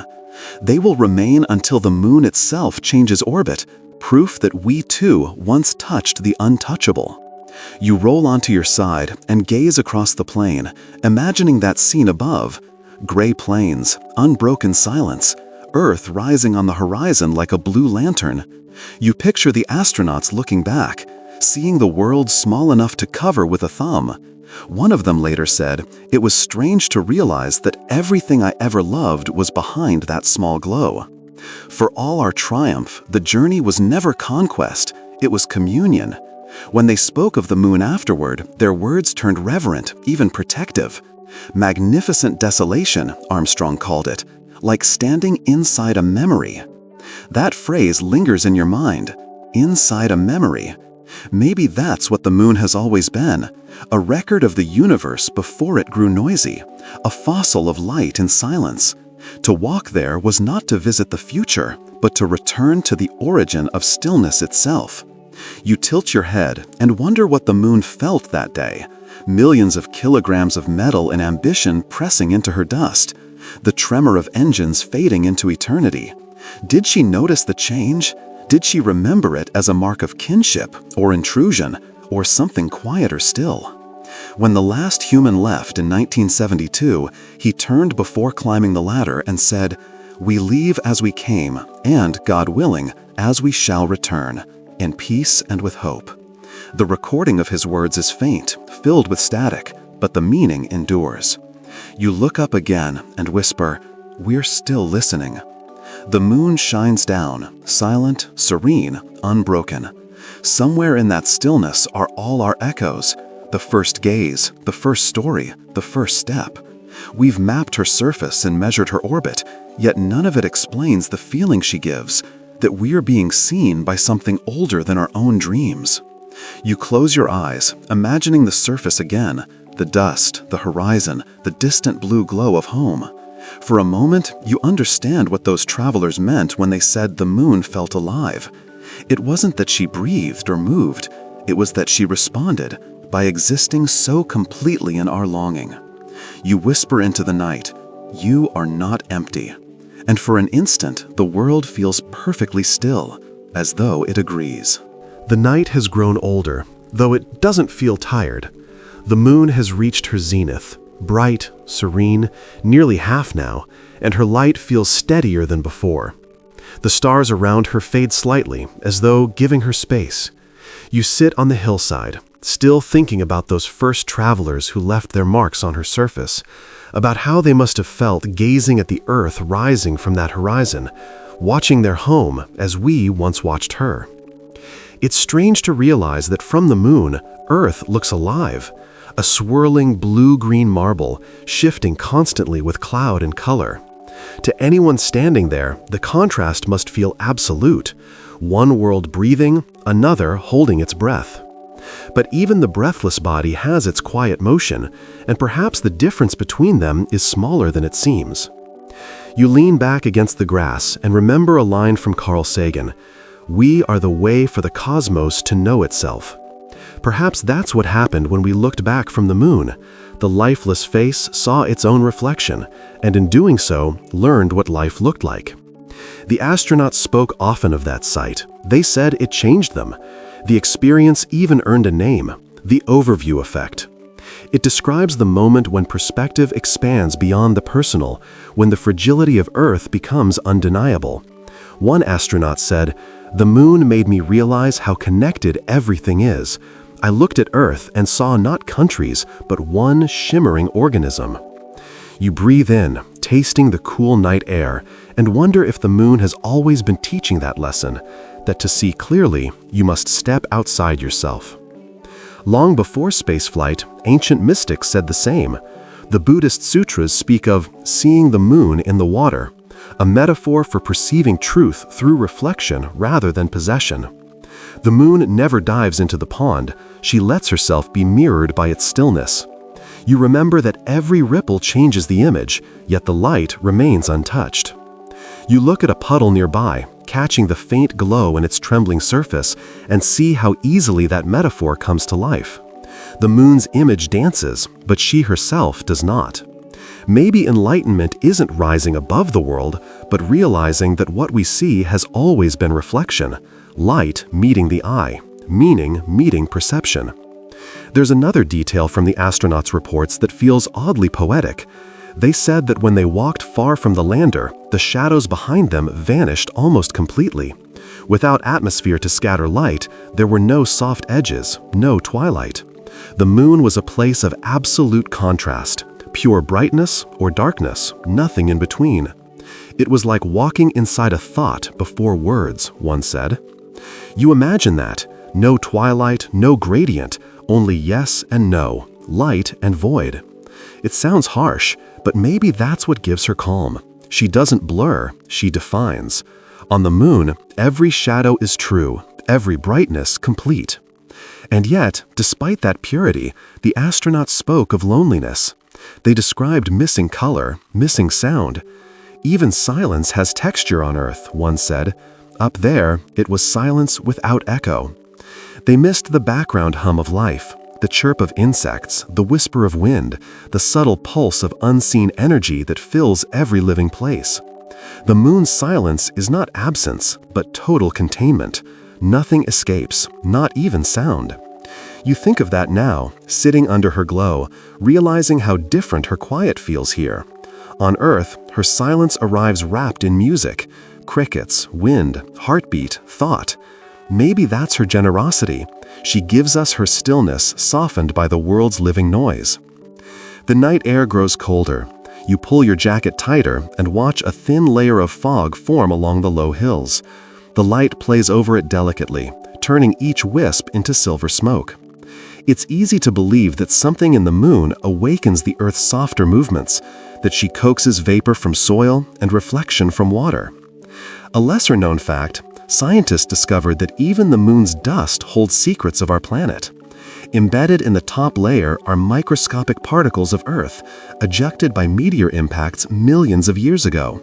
Bits of us resting up there still. When we sent astronauts to the moon, they brought pieces of ourselves home that had already been there, old as continents scattered across the lunar plains. That idea moves you. The Earth and Moon have been exchanging matter for billions of years, trading whispers of rock and dust like siblings who never stopped writing letters. Every orbit, every impact, another fragment sent, another memory kept. It means that when the first humans set foot there, they were not visiting something entirely foreign. They were returning to something that already knew them. You tilt your head back and look again at that glowing face.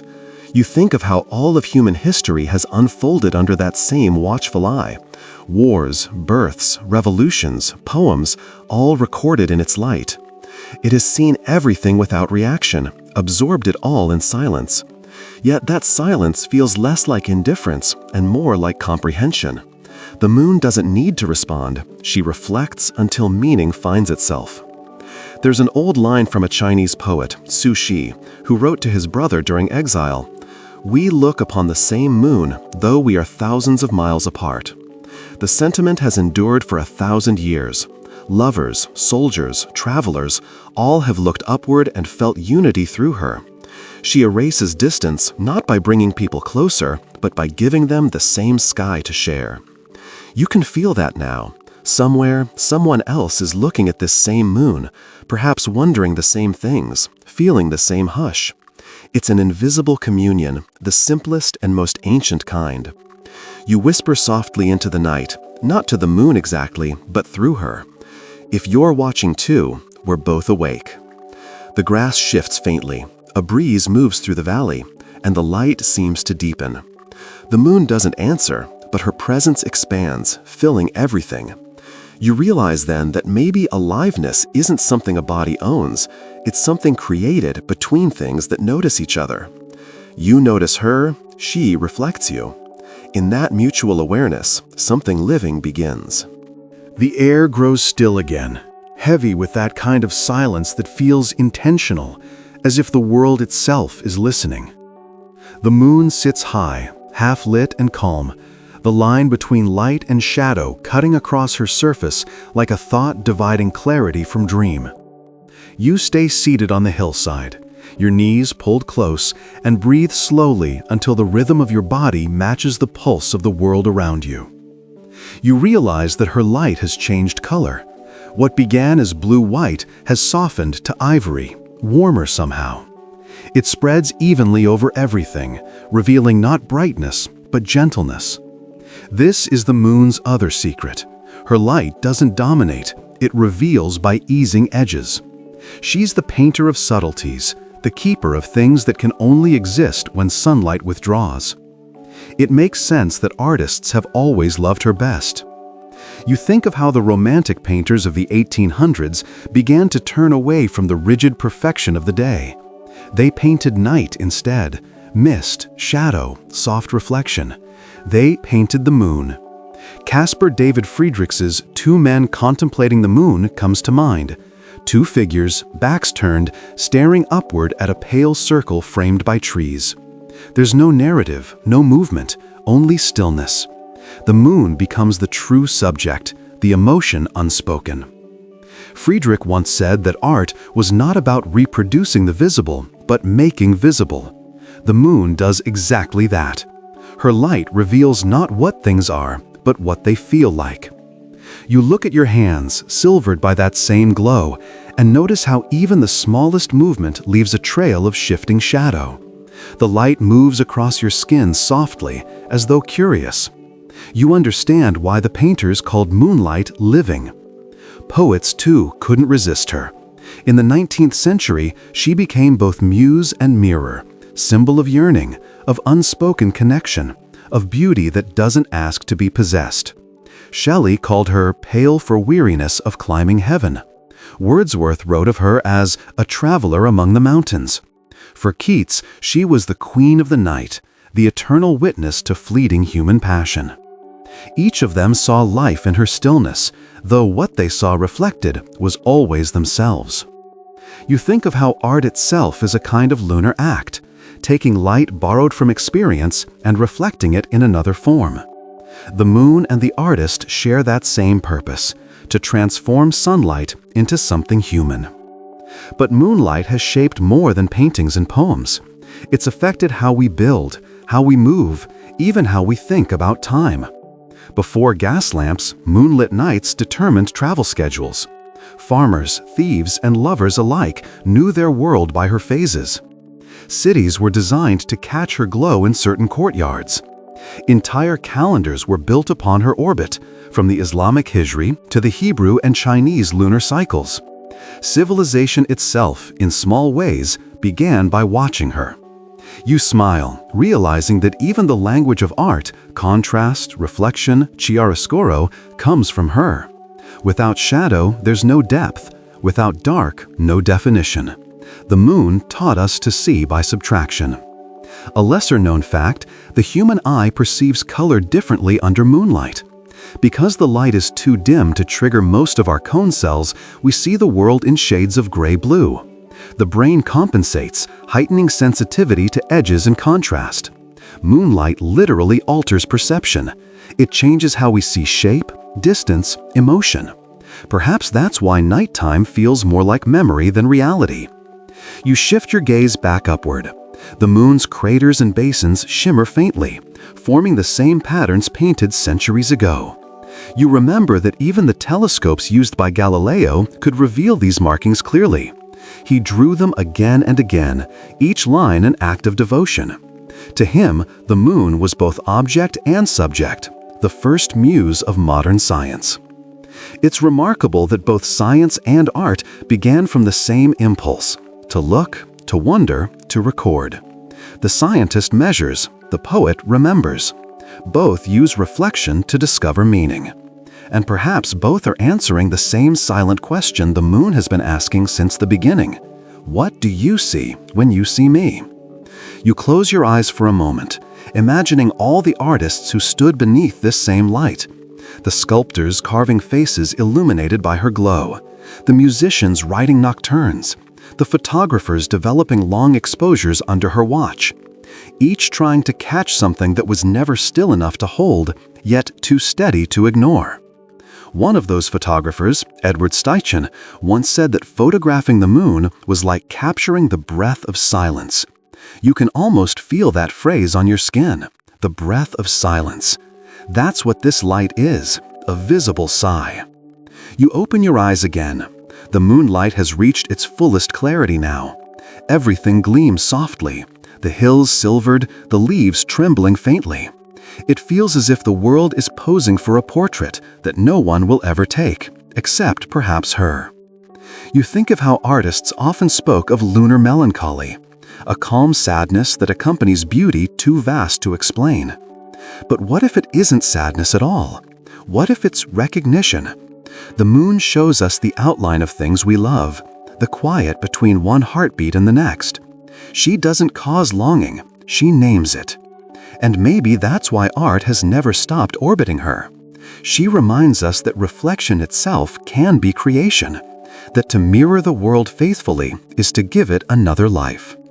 You look down at the faint silver on your palms and smile. The moonlight won't stay there long. It fades as soon as it's noticed. But that's its gift. It never tries to be kept. It only asks to be seen. You whisper softly, "I see you." Again, less a repetition, more a continuation. The words drift upward and vanish into the night, unneeded but sincere. Above, the moon remains steady, quiet, alive in the way a perfect thought is alive. Endlessly repeated, endlessly new. The wind drifts gently through the valley now, carrying the faint scent of moss and something colder, perhaps the trace of dew settling again on the grass. You rise from your seat, brushing your palms, and begin walking slowly along the ridge.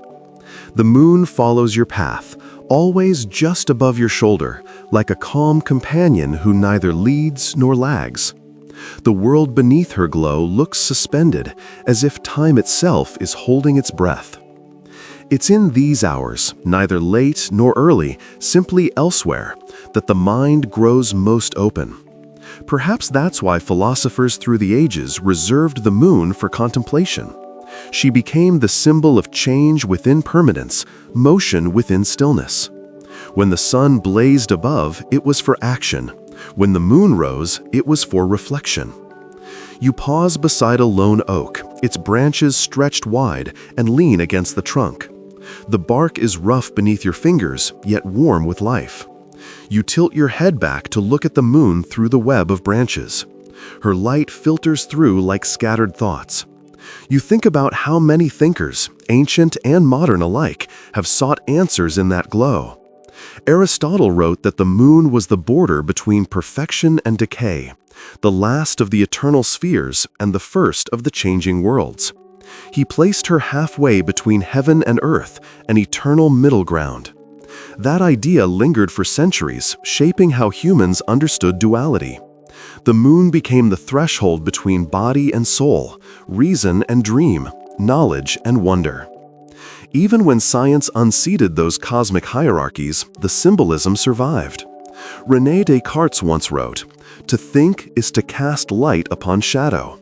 You imagine he might have meant moonlight, the gentler illumination that reveals rather than blinds. For thinkers like him, the moon wasn't superstition, it was metaphor made tangible. In Islamic philosophy, Al-Hazan, one of the first true scientists, studied the moon's light to understand optics itself. His experiments in the 11th century revealed how vision depends not on emission but reflection, that we see not by light we create, but by light returned to us. He proved mathematically what poets already knew: to perceive is to be met halfway. You can almost feel that truth around you now. The moon doesn't shine by her own power. She borrows, yet transforms. The light she gives isn't lesser. It's gentler, human, filtered through distance and dust. Perhaps thought itself works the same way. We take ideas from others, reflect them inward, and offer them back changed, softened by experience. A lesser-known philosopher, the French mystic Simone Weil, once described beauty as the moment when attention becomes prayer. You repeat that to yourself as you look upward, attention as prayer. The moon has taught that lesson longer than any temple. To watch her quietly, without demand or haste, is to participate in something sacred. You wonder if that's why monks and scholars through history chose their night hours for writing. The moon's light encourages patience. Under sunlight, thought races outward. Under moonlight, it folds inward. You recall that even Newton's notes on gravity were written during long nights by candle and moon, his imagination drawn to the apple's fall and the moon's slow curve. Perhaps that's her greatest contribution to philosophy, reminding us that curiosity begins not in noise, but in stillness. You glance toward the horizon, where low fog gathers again, shimmering faintly. The sight pulls another thought from memory, the ancient Taoist belief that the moon represents Wu Wei, effortless action. She moves without strain, influences without command. The tides obey her not out of force, but resonance. She never hurries, yet everything aligns.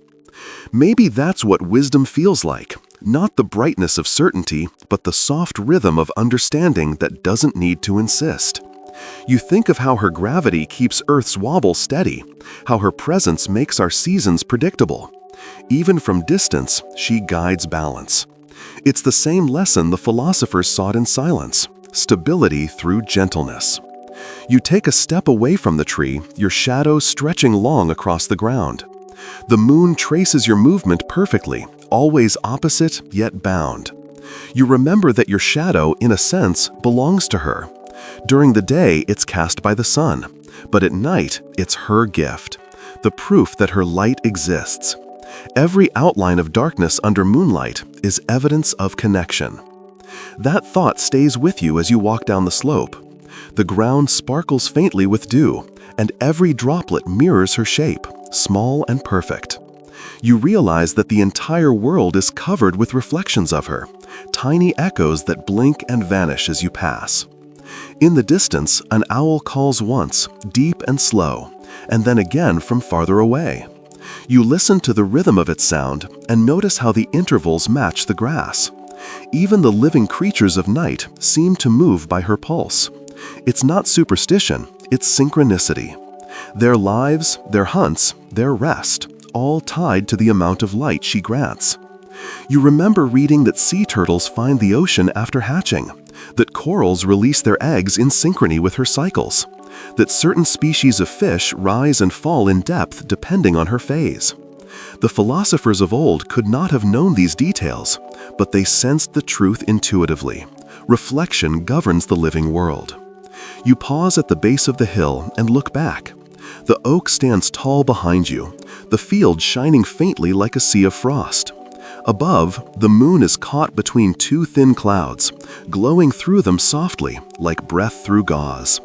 She feels larger now, though you know it's an illusion, the horizon trick. And yet, maybe the illusion is the point. Maybe she grows not in size, but in meaning, every time someone stops to look. You whisper quietly into the dark, "How long have we been thinking together?" It's a question that doesn't need an answer. You know the number is beyond comprehension, since before words, since before counting, since the first human looked up and asked why there was light in the dark. You stand there, feeling the weight of that lineage, the philosophers, poets, wanderers, each adding another thought to the long reflection. You realize you're part of that same chain, thinking under the same glow. And in that moment, you sense what they all must have felt, that the moon's aliveness isn't about consciousness or motion, but continuity, the endless exchange between seeing and being seen, between thought and light. You breathe deeply, the air sharp but kind, and whisper to the stillness, "I understand." The wind answers faintly, brushing the grass like a sigh, and the moon seems to brighten just a little, as if approving the thought. The wind eases again, and the world folds into a deep hush, the kind of silence that arrives only when everything has agreed to rest. The moon, past its midpoint now, begins to tilt westward. Her light softens, turning the fields around you from silver to gray. It's that quiet middle of the night when time seems to lose its measure, when hours dissolve into something slower, older. You start walking again, following a narrow trail that leads down into the forest below. The canopy parts just enough to let moonlight trickle through, creating shifting mosaics on the ground. You can hear the river ahead, though it sounds different now, lower, heavier, as if the moon's pull itself is shaping its pace. For thousands of years, humans believed that rivers flowed differently under moonlight. Fishermen in ancient China swore the fish rose nearer to the surface during full moons, drawn by her reflection. In Greece, they said water lilies opened wider under her glow. Even in modern studies, biologists find that tides affect not only oceans, but rivers and underground aquifers. The moon reaches deep, tugging at everything that holds water, including you. You pause beside the bank, kneeling where the current narrows into a shimmer. The reflection of the moon trembles but doesn't break. You dip your hand into the flow, and it feels colder than before, alive with movement but steady. You imagine every droplet traveling with purpose, obeying that invisible pull, the same one that sways entire seas. It's strange how such subtle force, just gravity stretched across space, can hold so much rhythm in place. You remember something from a book you read once, written by a physicist who also wrote poetry. He said the tides were Earth's heartbeat amplified. The moon doesn't just move water, she choreographs breath. Each rise and fall of the sea echoes in the air we breathe, in the swell of our lungs. When you inhale, you're part of that long rhythm. You take a slow breath, trying to feel it, the lift, the release, the quiet surrender. The motion feels too vast to measure, yet too gentle to ignore. Maybe that's what ancient sailors felt on their long voyages, how the moon's pull turned fear into pattern. Her predictability became their compass, her timing their safety. Even now, satellites track tides for navigation, and lunar cycles govern countless systems, power grids, migration charts, even sleep schedules. We may no longer pray to her, but we still depend on her pulse. You look up again, her reflection now stretching into the current, and realize she's not simply a light above.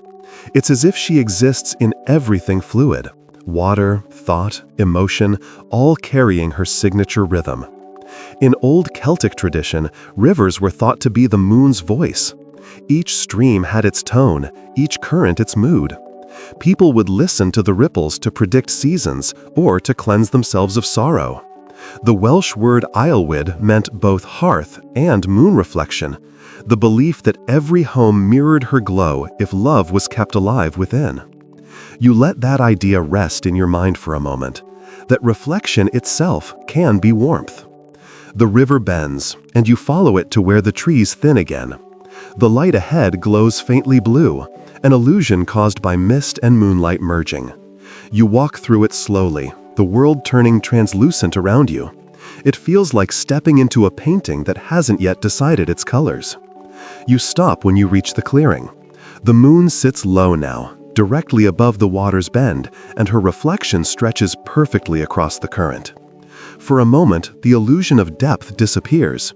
It looks as though the river flows into the sky, carrying her light away in one continuous stream. You sit at the edge, your feet almost touching that silver surface, and watch the slow motion of the current. Time feels suspended. You think about how, for centuries, people came to rivers like this to speak to the moon. They believed that her reflection was her listening face. In Japan, the tradition of tsukimi, moon viewing, still continues.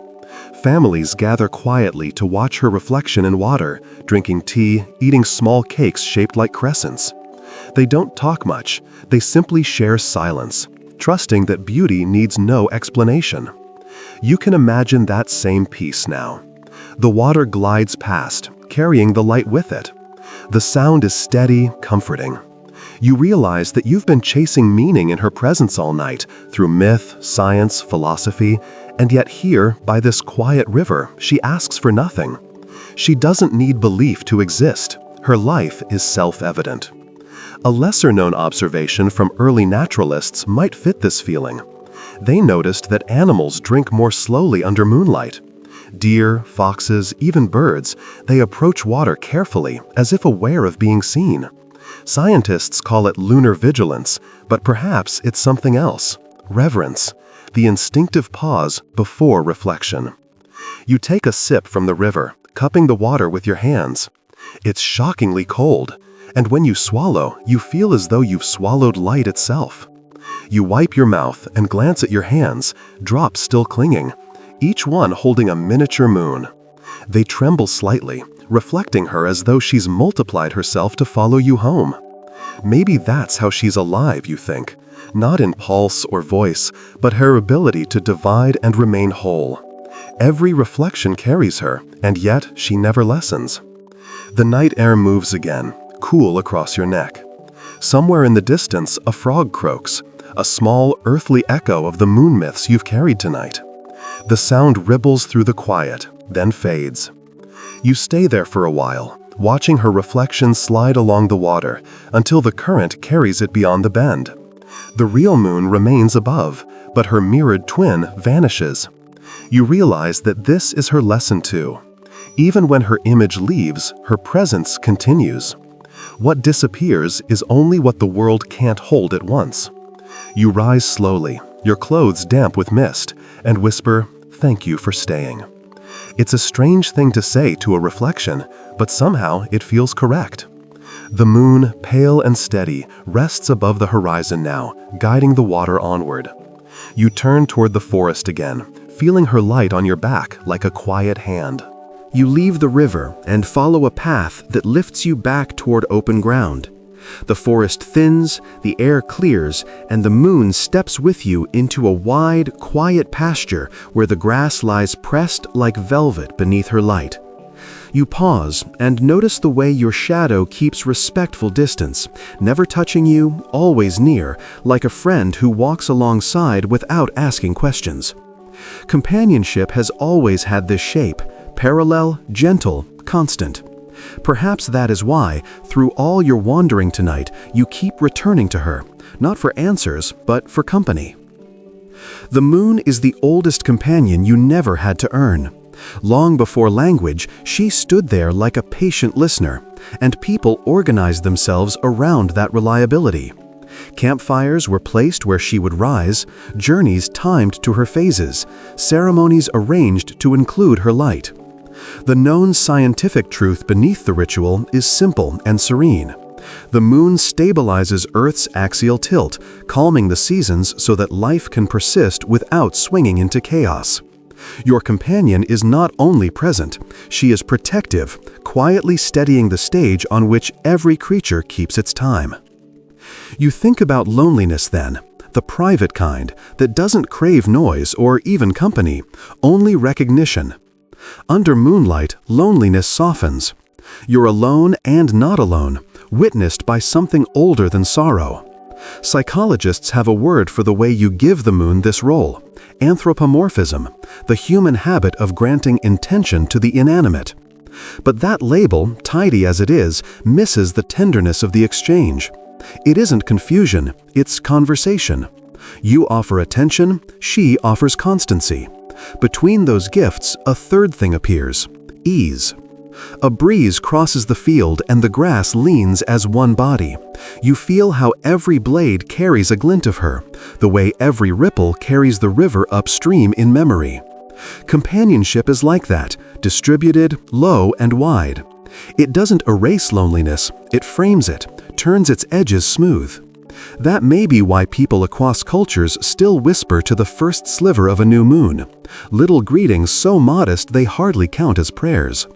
In parts of Britain, there's an old habit of turning a silver coin in your pocket at first sight of the crescent, so money grows like the moon. In Malaysia and Singapore, children are told not to point at the moon.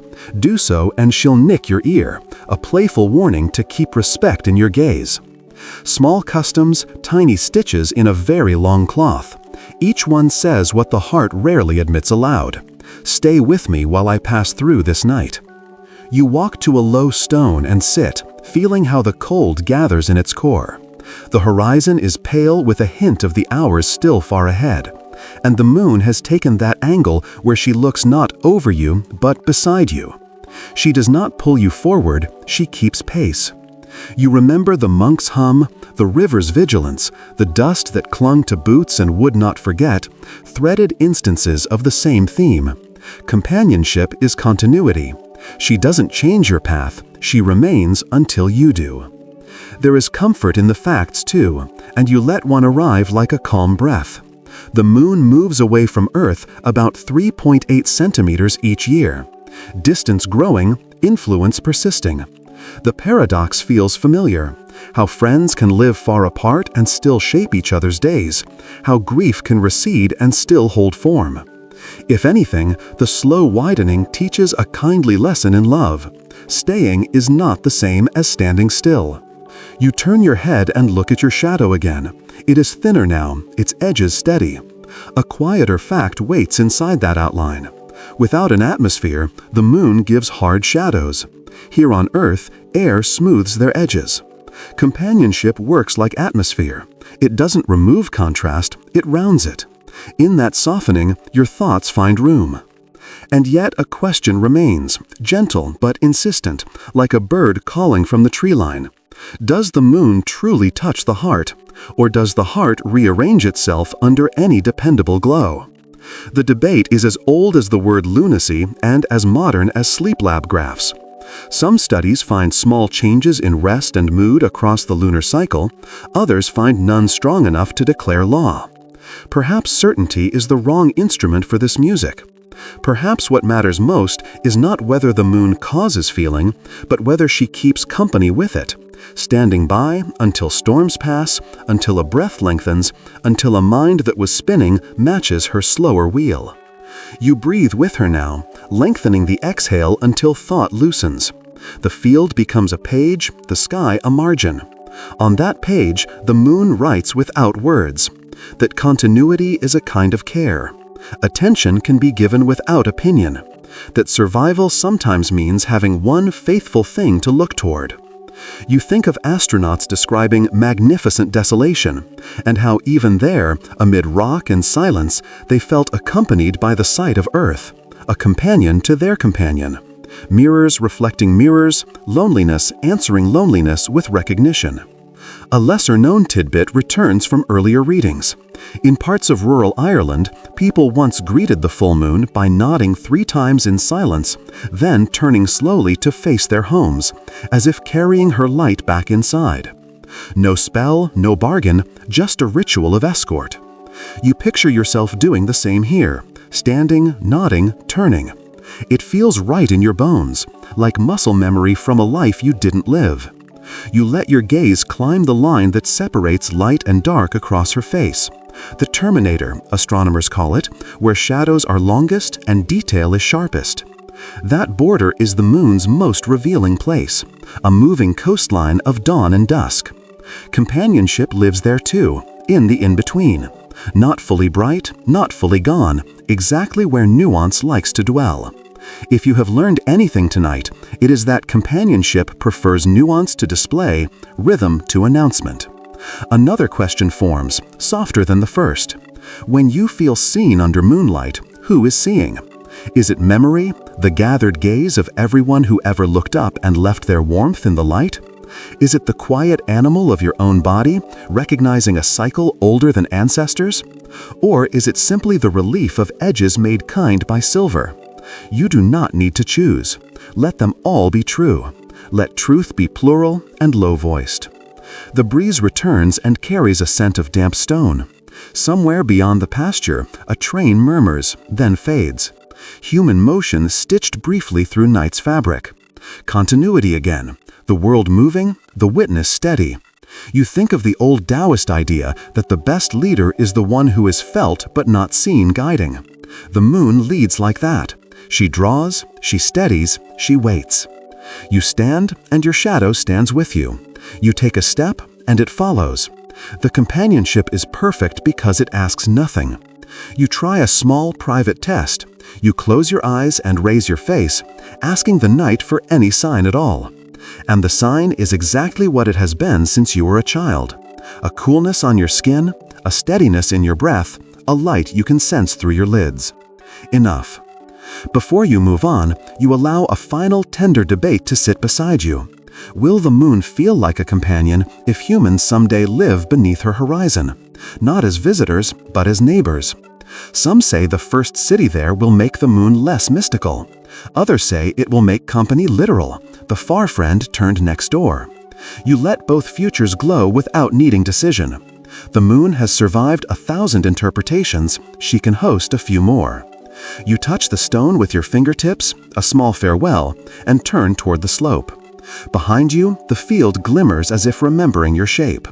Above you, the moon keeps her quiet pace, never faster, never late. As you walk, you feel the companionship of simple continuities, step after step, breath after breath, night after night. In that cadence, the old thought returns, softened now into certainty. The moon was once thought alive because she never abandoned the living. You smile, not at the sky, but into it, and the pasture accepts the answer you don't need to say aloud. You climb a gentle rise until the pasture opens into a slope of pale stone and the moon lowers toward the west, calm as a closing eye. You pause there and let the future drift in, as soft as mist over the river you remember from earlier. The question that has followed you all night returns, quiet, persistent, like the monk's hum beneath ruined arches. If the moon once seemed alive, could it ever become so in ways we can touch? Not by legend, but by care? Not by breath, but by presence? You picture the first small lights along a ridge inside a lunar lava tube, those vast caves radar hints at below the surface, some perhaps hundreds of meters wide, their ceilings strong from ancient flows. In your mind, lamps glow like low stars, and air whispers through a pressurized corridor. In that shelter, temperature steadies, radiation softens, dust lies still. You walk the imagined path slowly, listening for the old hum to return. It does, faint and deliberate, carried by circulating fans and human footsteps. The established facts sit down politely beside the dream. The moon has almost no atmosphere. Gas leaps away from its weak gravity. Days grow searing, hot enough to boil water in unshaded sun, and nights plunge colder than desert snow.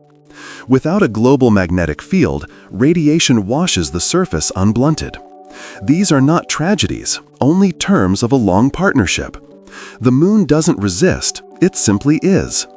To live there, you think, we would learn her tempo. Shade and shield, recycle and reflect, move along the terminator where shadows are kind and detail sharp. You imagine para-terraforming rather than terraforming, gardens under domes, valleys under skins of glass and film, habitats tucked into rock like swallows' nests. You walk through one of those transparent halls at lunar dawn. Inside, grasses quiver with recycled breeze. Outside, the terminator crawls, etching the ground with graphite black shadows. Someone has planted willow cuttings in a long bed of regolith remade into soil with patience and microbes. A fountain whispers at the center, not wasteful, just perfect, a loop closed so tightly no drop is lost, water moving to remind the heart it can still listen. Beneath your imagined boots, the floor vibrates, barely. You think of the seismometers that felt deep moonquakes rumble for nearly an hour, the dust that rang when touched, the way sunlight teased grains into a shy electrostatic dance. In those tendencies you find clues for kinship. The moon responds, quietly, predictably.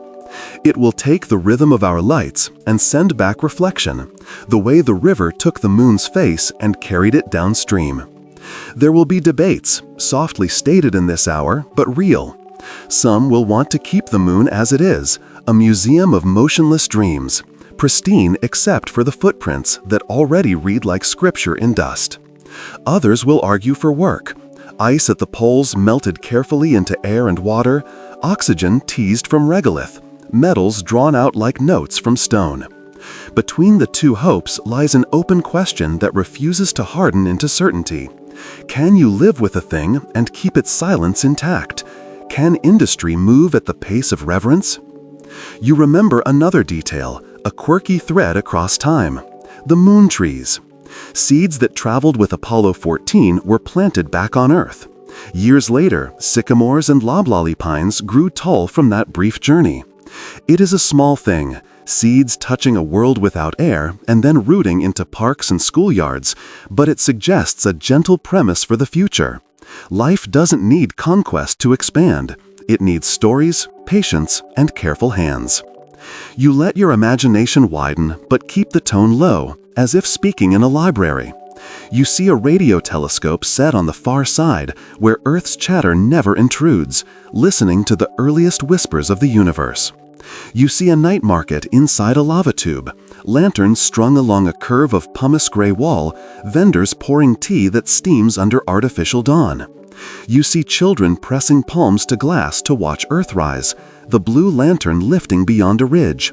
Each child learning the old lesson the astronauts brought home: perspective enlarges care. The future's engineering settles itself among the lilies of thought. Mirrors track the slow sun to pour light indoors. Regolith bricks, sintered by heat, stack into arches that echo Roman patience. Airlocks sigh. Suits wait like sleeping animals along a wall. Someone has painted a hair on a bulkhead, long ears, pestle and mortar, so the old myths keep company with the new math. Under your imagined feet, fiber runs in quiet veins. Above, panels hum with borrowed daylight. Even here, the moon doesn't blaze, she tempers. You walk to the edge of your projection and lean over it, the way you leaned over the river's bend. Beyond the glass, the surface looks like it did in every photograph, unapologetically plain, honest as a bell tone. A rover moves at walking speed, respectful as a pilgrim. Its treads write sentences that the wind will never erase. Below the polar rim, in persistent shadow where sun never arrives, pale frost clings to grains like memory to a song. You think of that water, ancient, distilled by cold and time, and how a future community might ask permission with the slowness of their pumps, drawing what they need and no more, whispering thanks into helmets, because old habits of gratitude remain useful in places where mistakes echo for decades. You allow a practical fact to anchor the dream. The moon is drifting away from us by a few centimeters each year. One day, eclipses will no longer fit so neatly. Our shared spectacle will change shape. Yet partnership need not end when the performance changes. The companion that steadied our axle can still steady our nerve. Perhaps a city there would be less a claim than a vow, to take care, to move gently, to match her patience with our design. Another open question pads in softly. Should we try to give the moon an atmosphere, even for an hour, a day? Release gases into domes that leak into sky, watch them lift like breath and vanish into dark. The physicist in you shakes a calm head. Gravity too light, solar wind too relentless. The poet in you smiles anyway. Not every breath is meant to stay. Some exist to prove that breathing can happen at all. A detail, small and human, arrives like the scent of moss on the wind. A calendar pinned to a bulkhead, its month still lunar, waxing and waning marked for planting schedules under glass. Old farmers' almanacs digitized into habitat software. Coral clocks coded into aquarium lighting for an education dome where children learn how reefs time their luminous snow to the moon's command. The continuity makes you sigh, relieved. Even away from oceans, they would teach tide. The hum from earlier returns, the one you felt through stone and grass, and you realize it belongs in this future as well. Translated into air recyclers, into suit compressors, into the dull thrum of a thermal loop. Sound as reassurance, motion as heartbeat. You imagine standing on a mezzanine at local midnight, while the habitat dims its lights to a pale blue, and hearing that layered hush, machines, air, people sleeping. And above it, the unmechanical quiet of rock that has waited 4.5 billion years without hurrying once. You step back from the vision, gently, the way you backed away from the bowl of moon water in the grove. It is possible, you think, to awaken a sleeping world without making it noisy, to grant it a low, careful pulse, lights that rise and fall with purpose, footsteps that choose their weight, songs sung softly in caves that remember lava. And if someone asked whether the moon had become alive, you could answer as the philosophers did beside the marble column. She participates. She reflects and is reflected. She holds and is held. The life is between. You look up. The real moon leans toward the horizon, a little dimmer, a little nearer to dawn's erasure. You still feel her listening. You wonder what the first true lunar night shift will think when they step outside and look back at Earth. A companion to the companion, and recognize the old reciprocity written in new lights. Perhaps they will nod 3 times, like the people of Ireland did, and turn toward their habitat, carrying silver in their eyes. You breathe out, and the breath leaves like a small cloud of promise. The pasture accepts it, the sky hides it, the moon keeps it, in the way she keeps everything, by reflecting it back when you need it most. You descend from the stone slope toward a low rise where the field kneels to meet the horizon, and you feel the night turning like a page. The moon has drifted downward, her face paler, quieter, the kind of quiet that suggests she is listening for your last thoughts before morning. You stand there with your hands in your pockets, and you notice how your breath has learned her rhythm, how the longer exhale has become natural, how the mind you brought into this night has thinned to a filament of attention, bright and unhurried. You look up, and each mark on her face seems familiar now, as if the craters are no longer distances but names. You can place them by memory. Mare Imbrium, like an eye that has watched empires pass. Tranquillitatis, like a whisper of arrival. Tycho, with its bright rays, the sudden bloom of an old impact that still throws light like a frozen gesture. To people who once thought the moon was alive, each of these features was mood and intent. To you, after this long walk, they feel like rooms you have visited.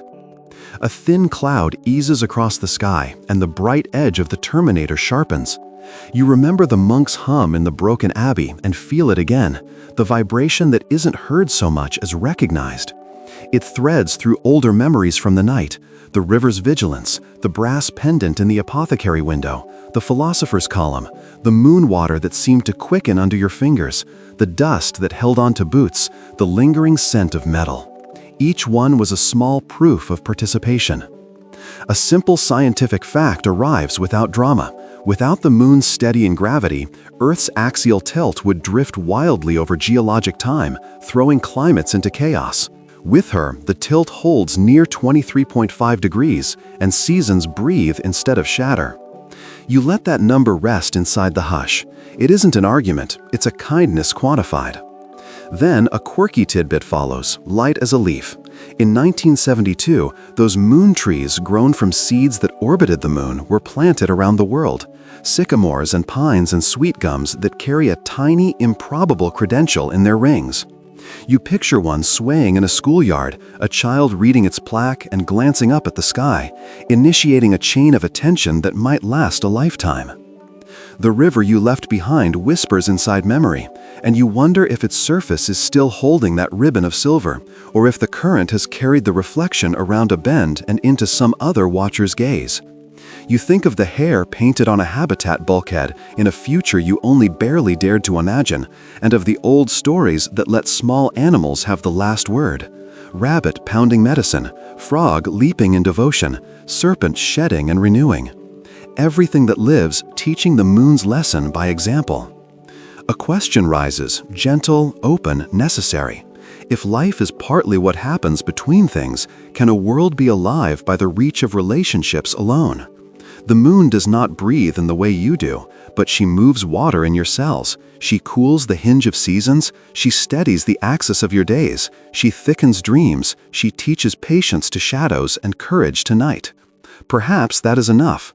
Perhaps to be called alive by the living is a kind of life, and the name, given in gratitude, completes the circuit. You tip your head back farther. Stars gather around the moon like a retinue of quiet witnesses. Somewhere on a far side you'll never see, sunlight is waking craters to the hard contrast of morning. Somewhere on this near face, an old ray of ejecta lines up with your gaze and pretends to be a road. You follow it with your eyes, the way a child follows a finger along a story, and you understand how many centuries learned the habit of wonder by tracing that same stripe of brightness. You recall the eclipse that slid across her earlier, the brief red borrowed from all of Earth's sunsets at once, and the relief you felt when light returned. You remember the idea that every eclipse is, in a literal sense, the sum of the world's horizons painted on her skin. That memory folds neatly into another, the overview effect. Earth rising like a blue lantern from her gray horizon, astronauts unable to unlearn the sight. Mirrors upon mirrors. Earth teaching the moon what living looks like, the moon teaching Earth how to hold still enough to think. You kneel, palm to ground. The hum you noticed before has faded to a suspicion, then to a story you're willing to keep even if no instrument could record it.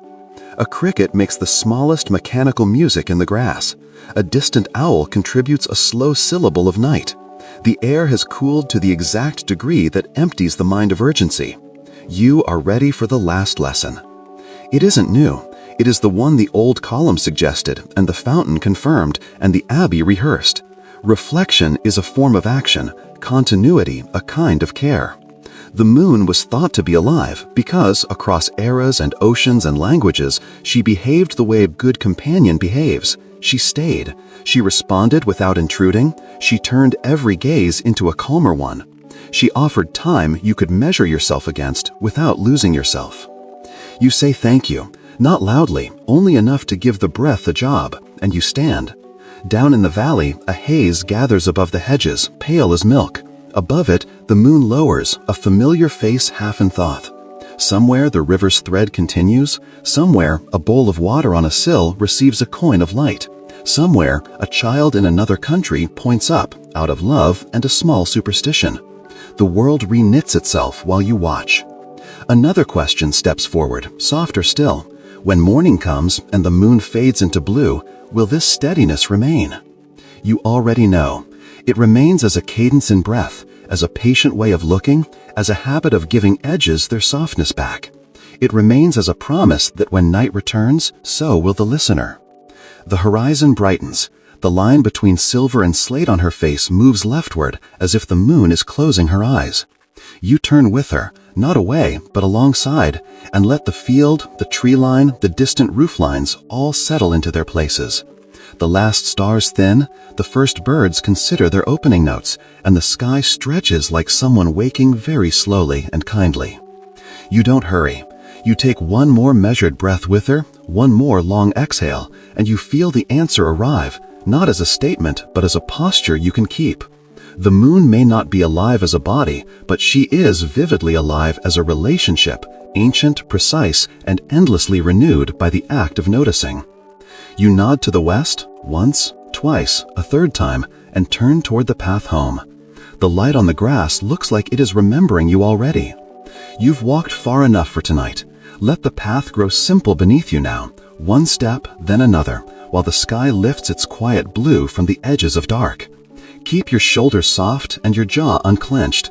The moon is easing behind the hills, but what she taught you stays, held in the slow rhythm that has found your breath. If your mind still wanders, give it something gentle to hold.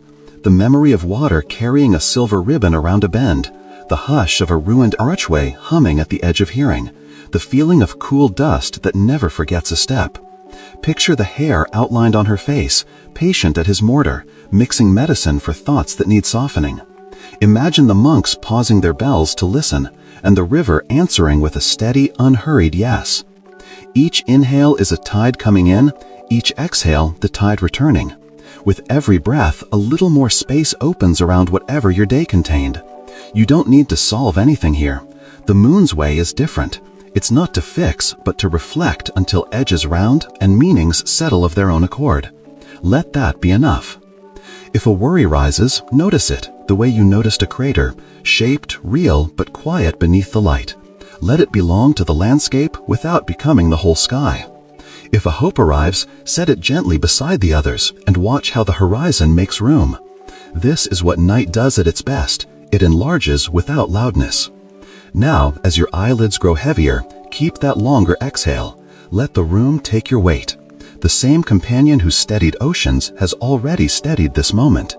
When you drift, drift slowly, like moonlight leaving a window pane, certain of return.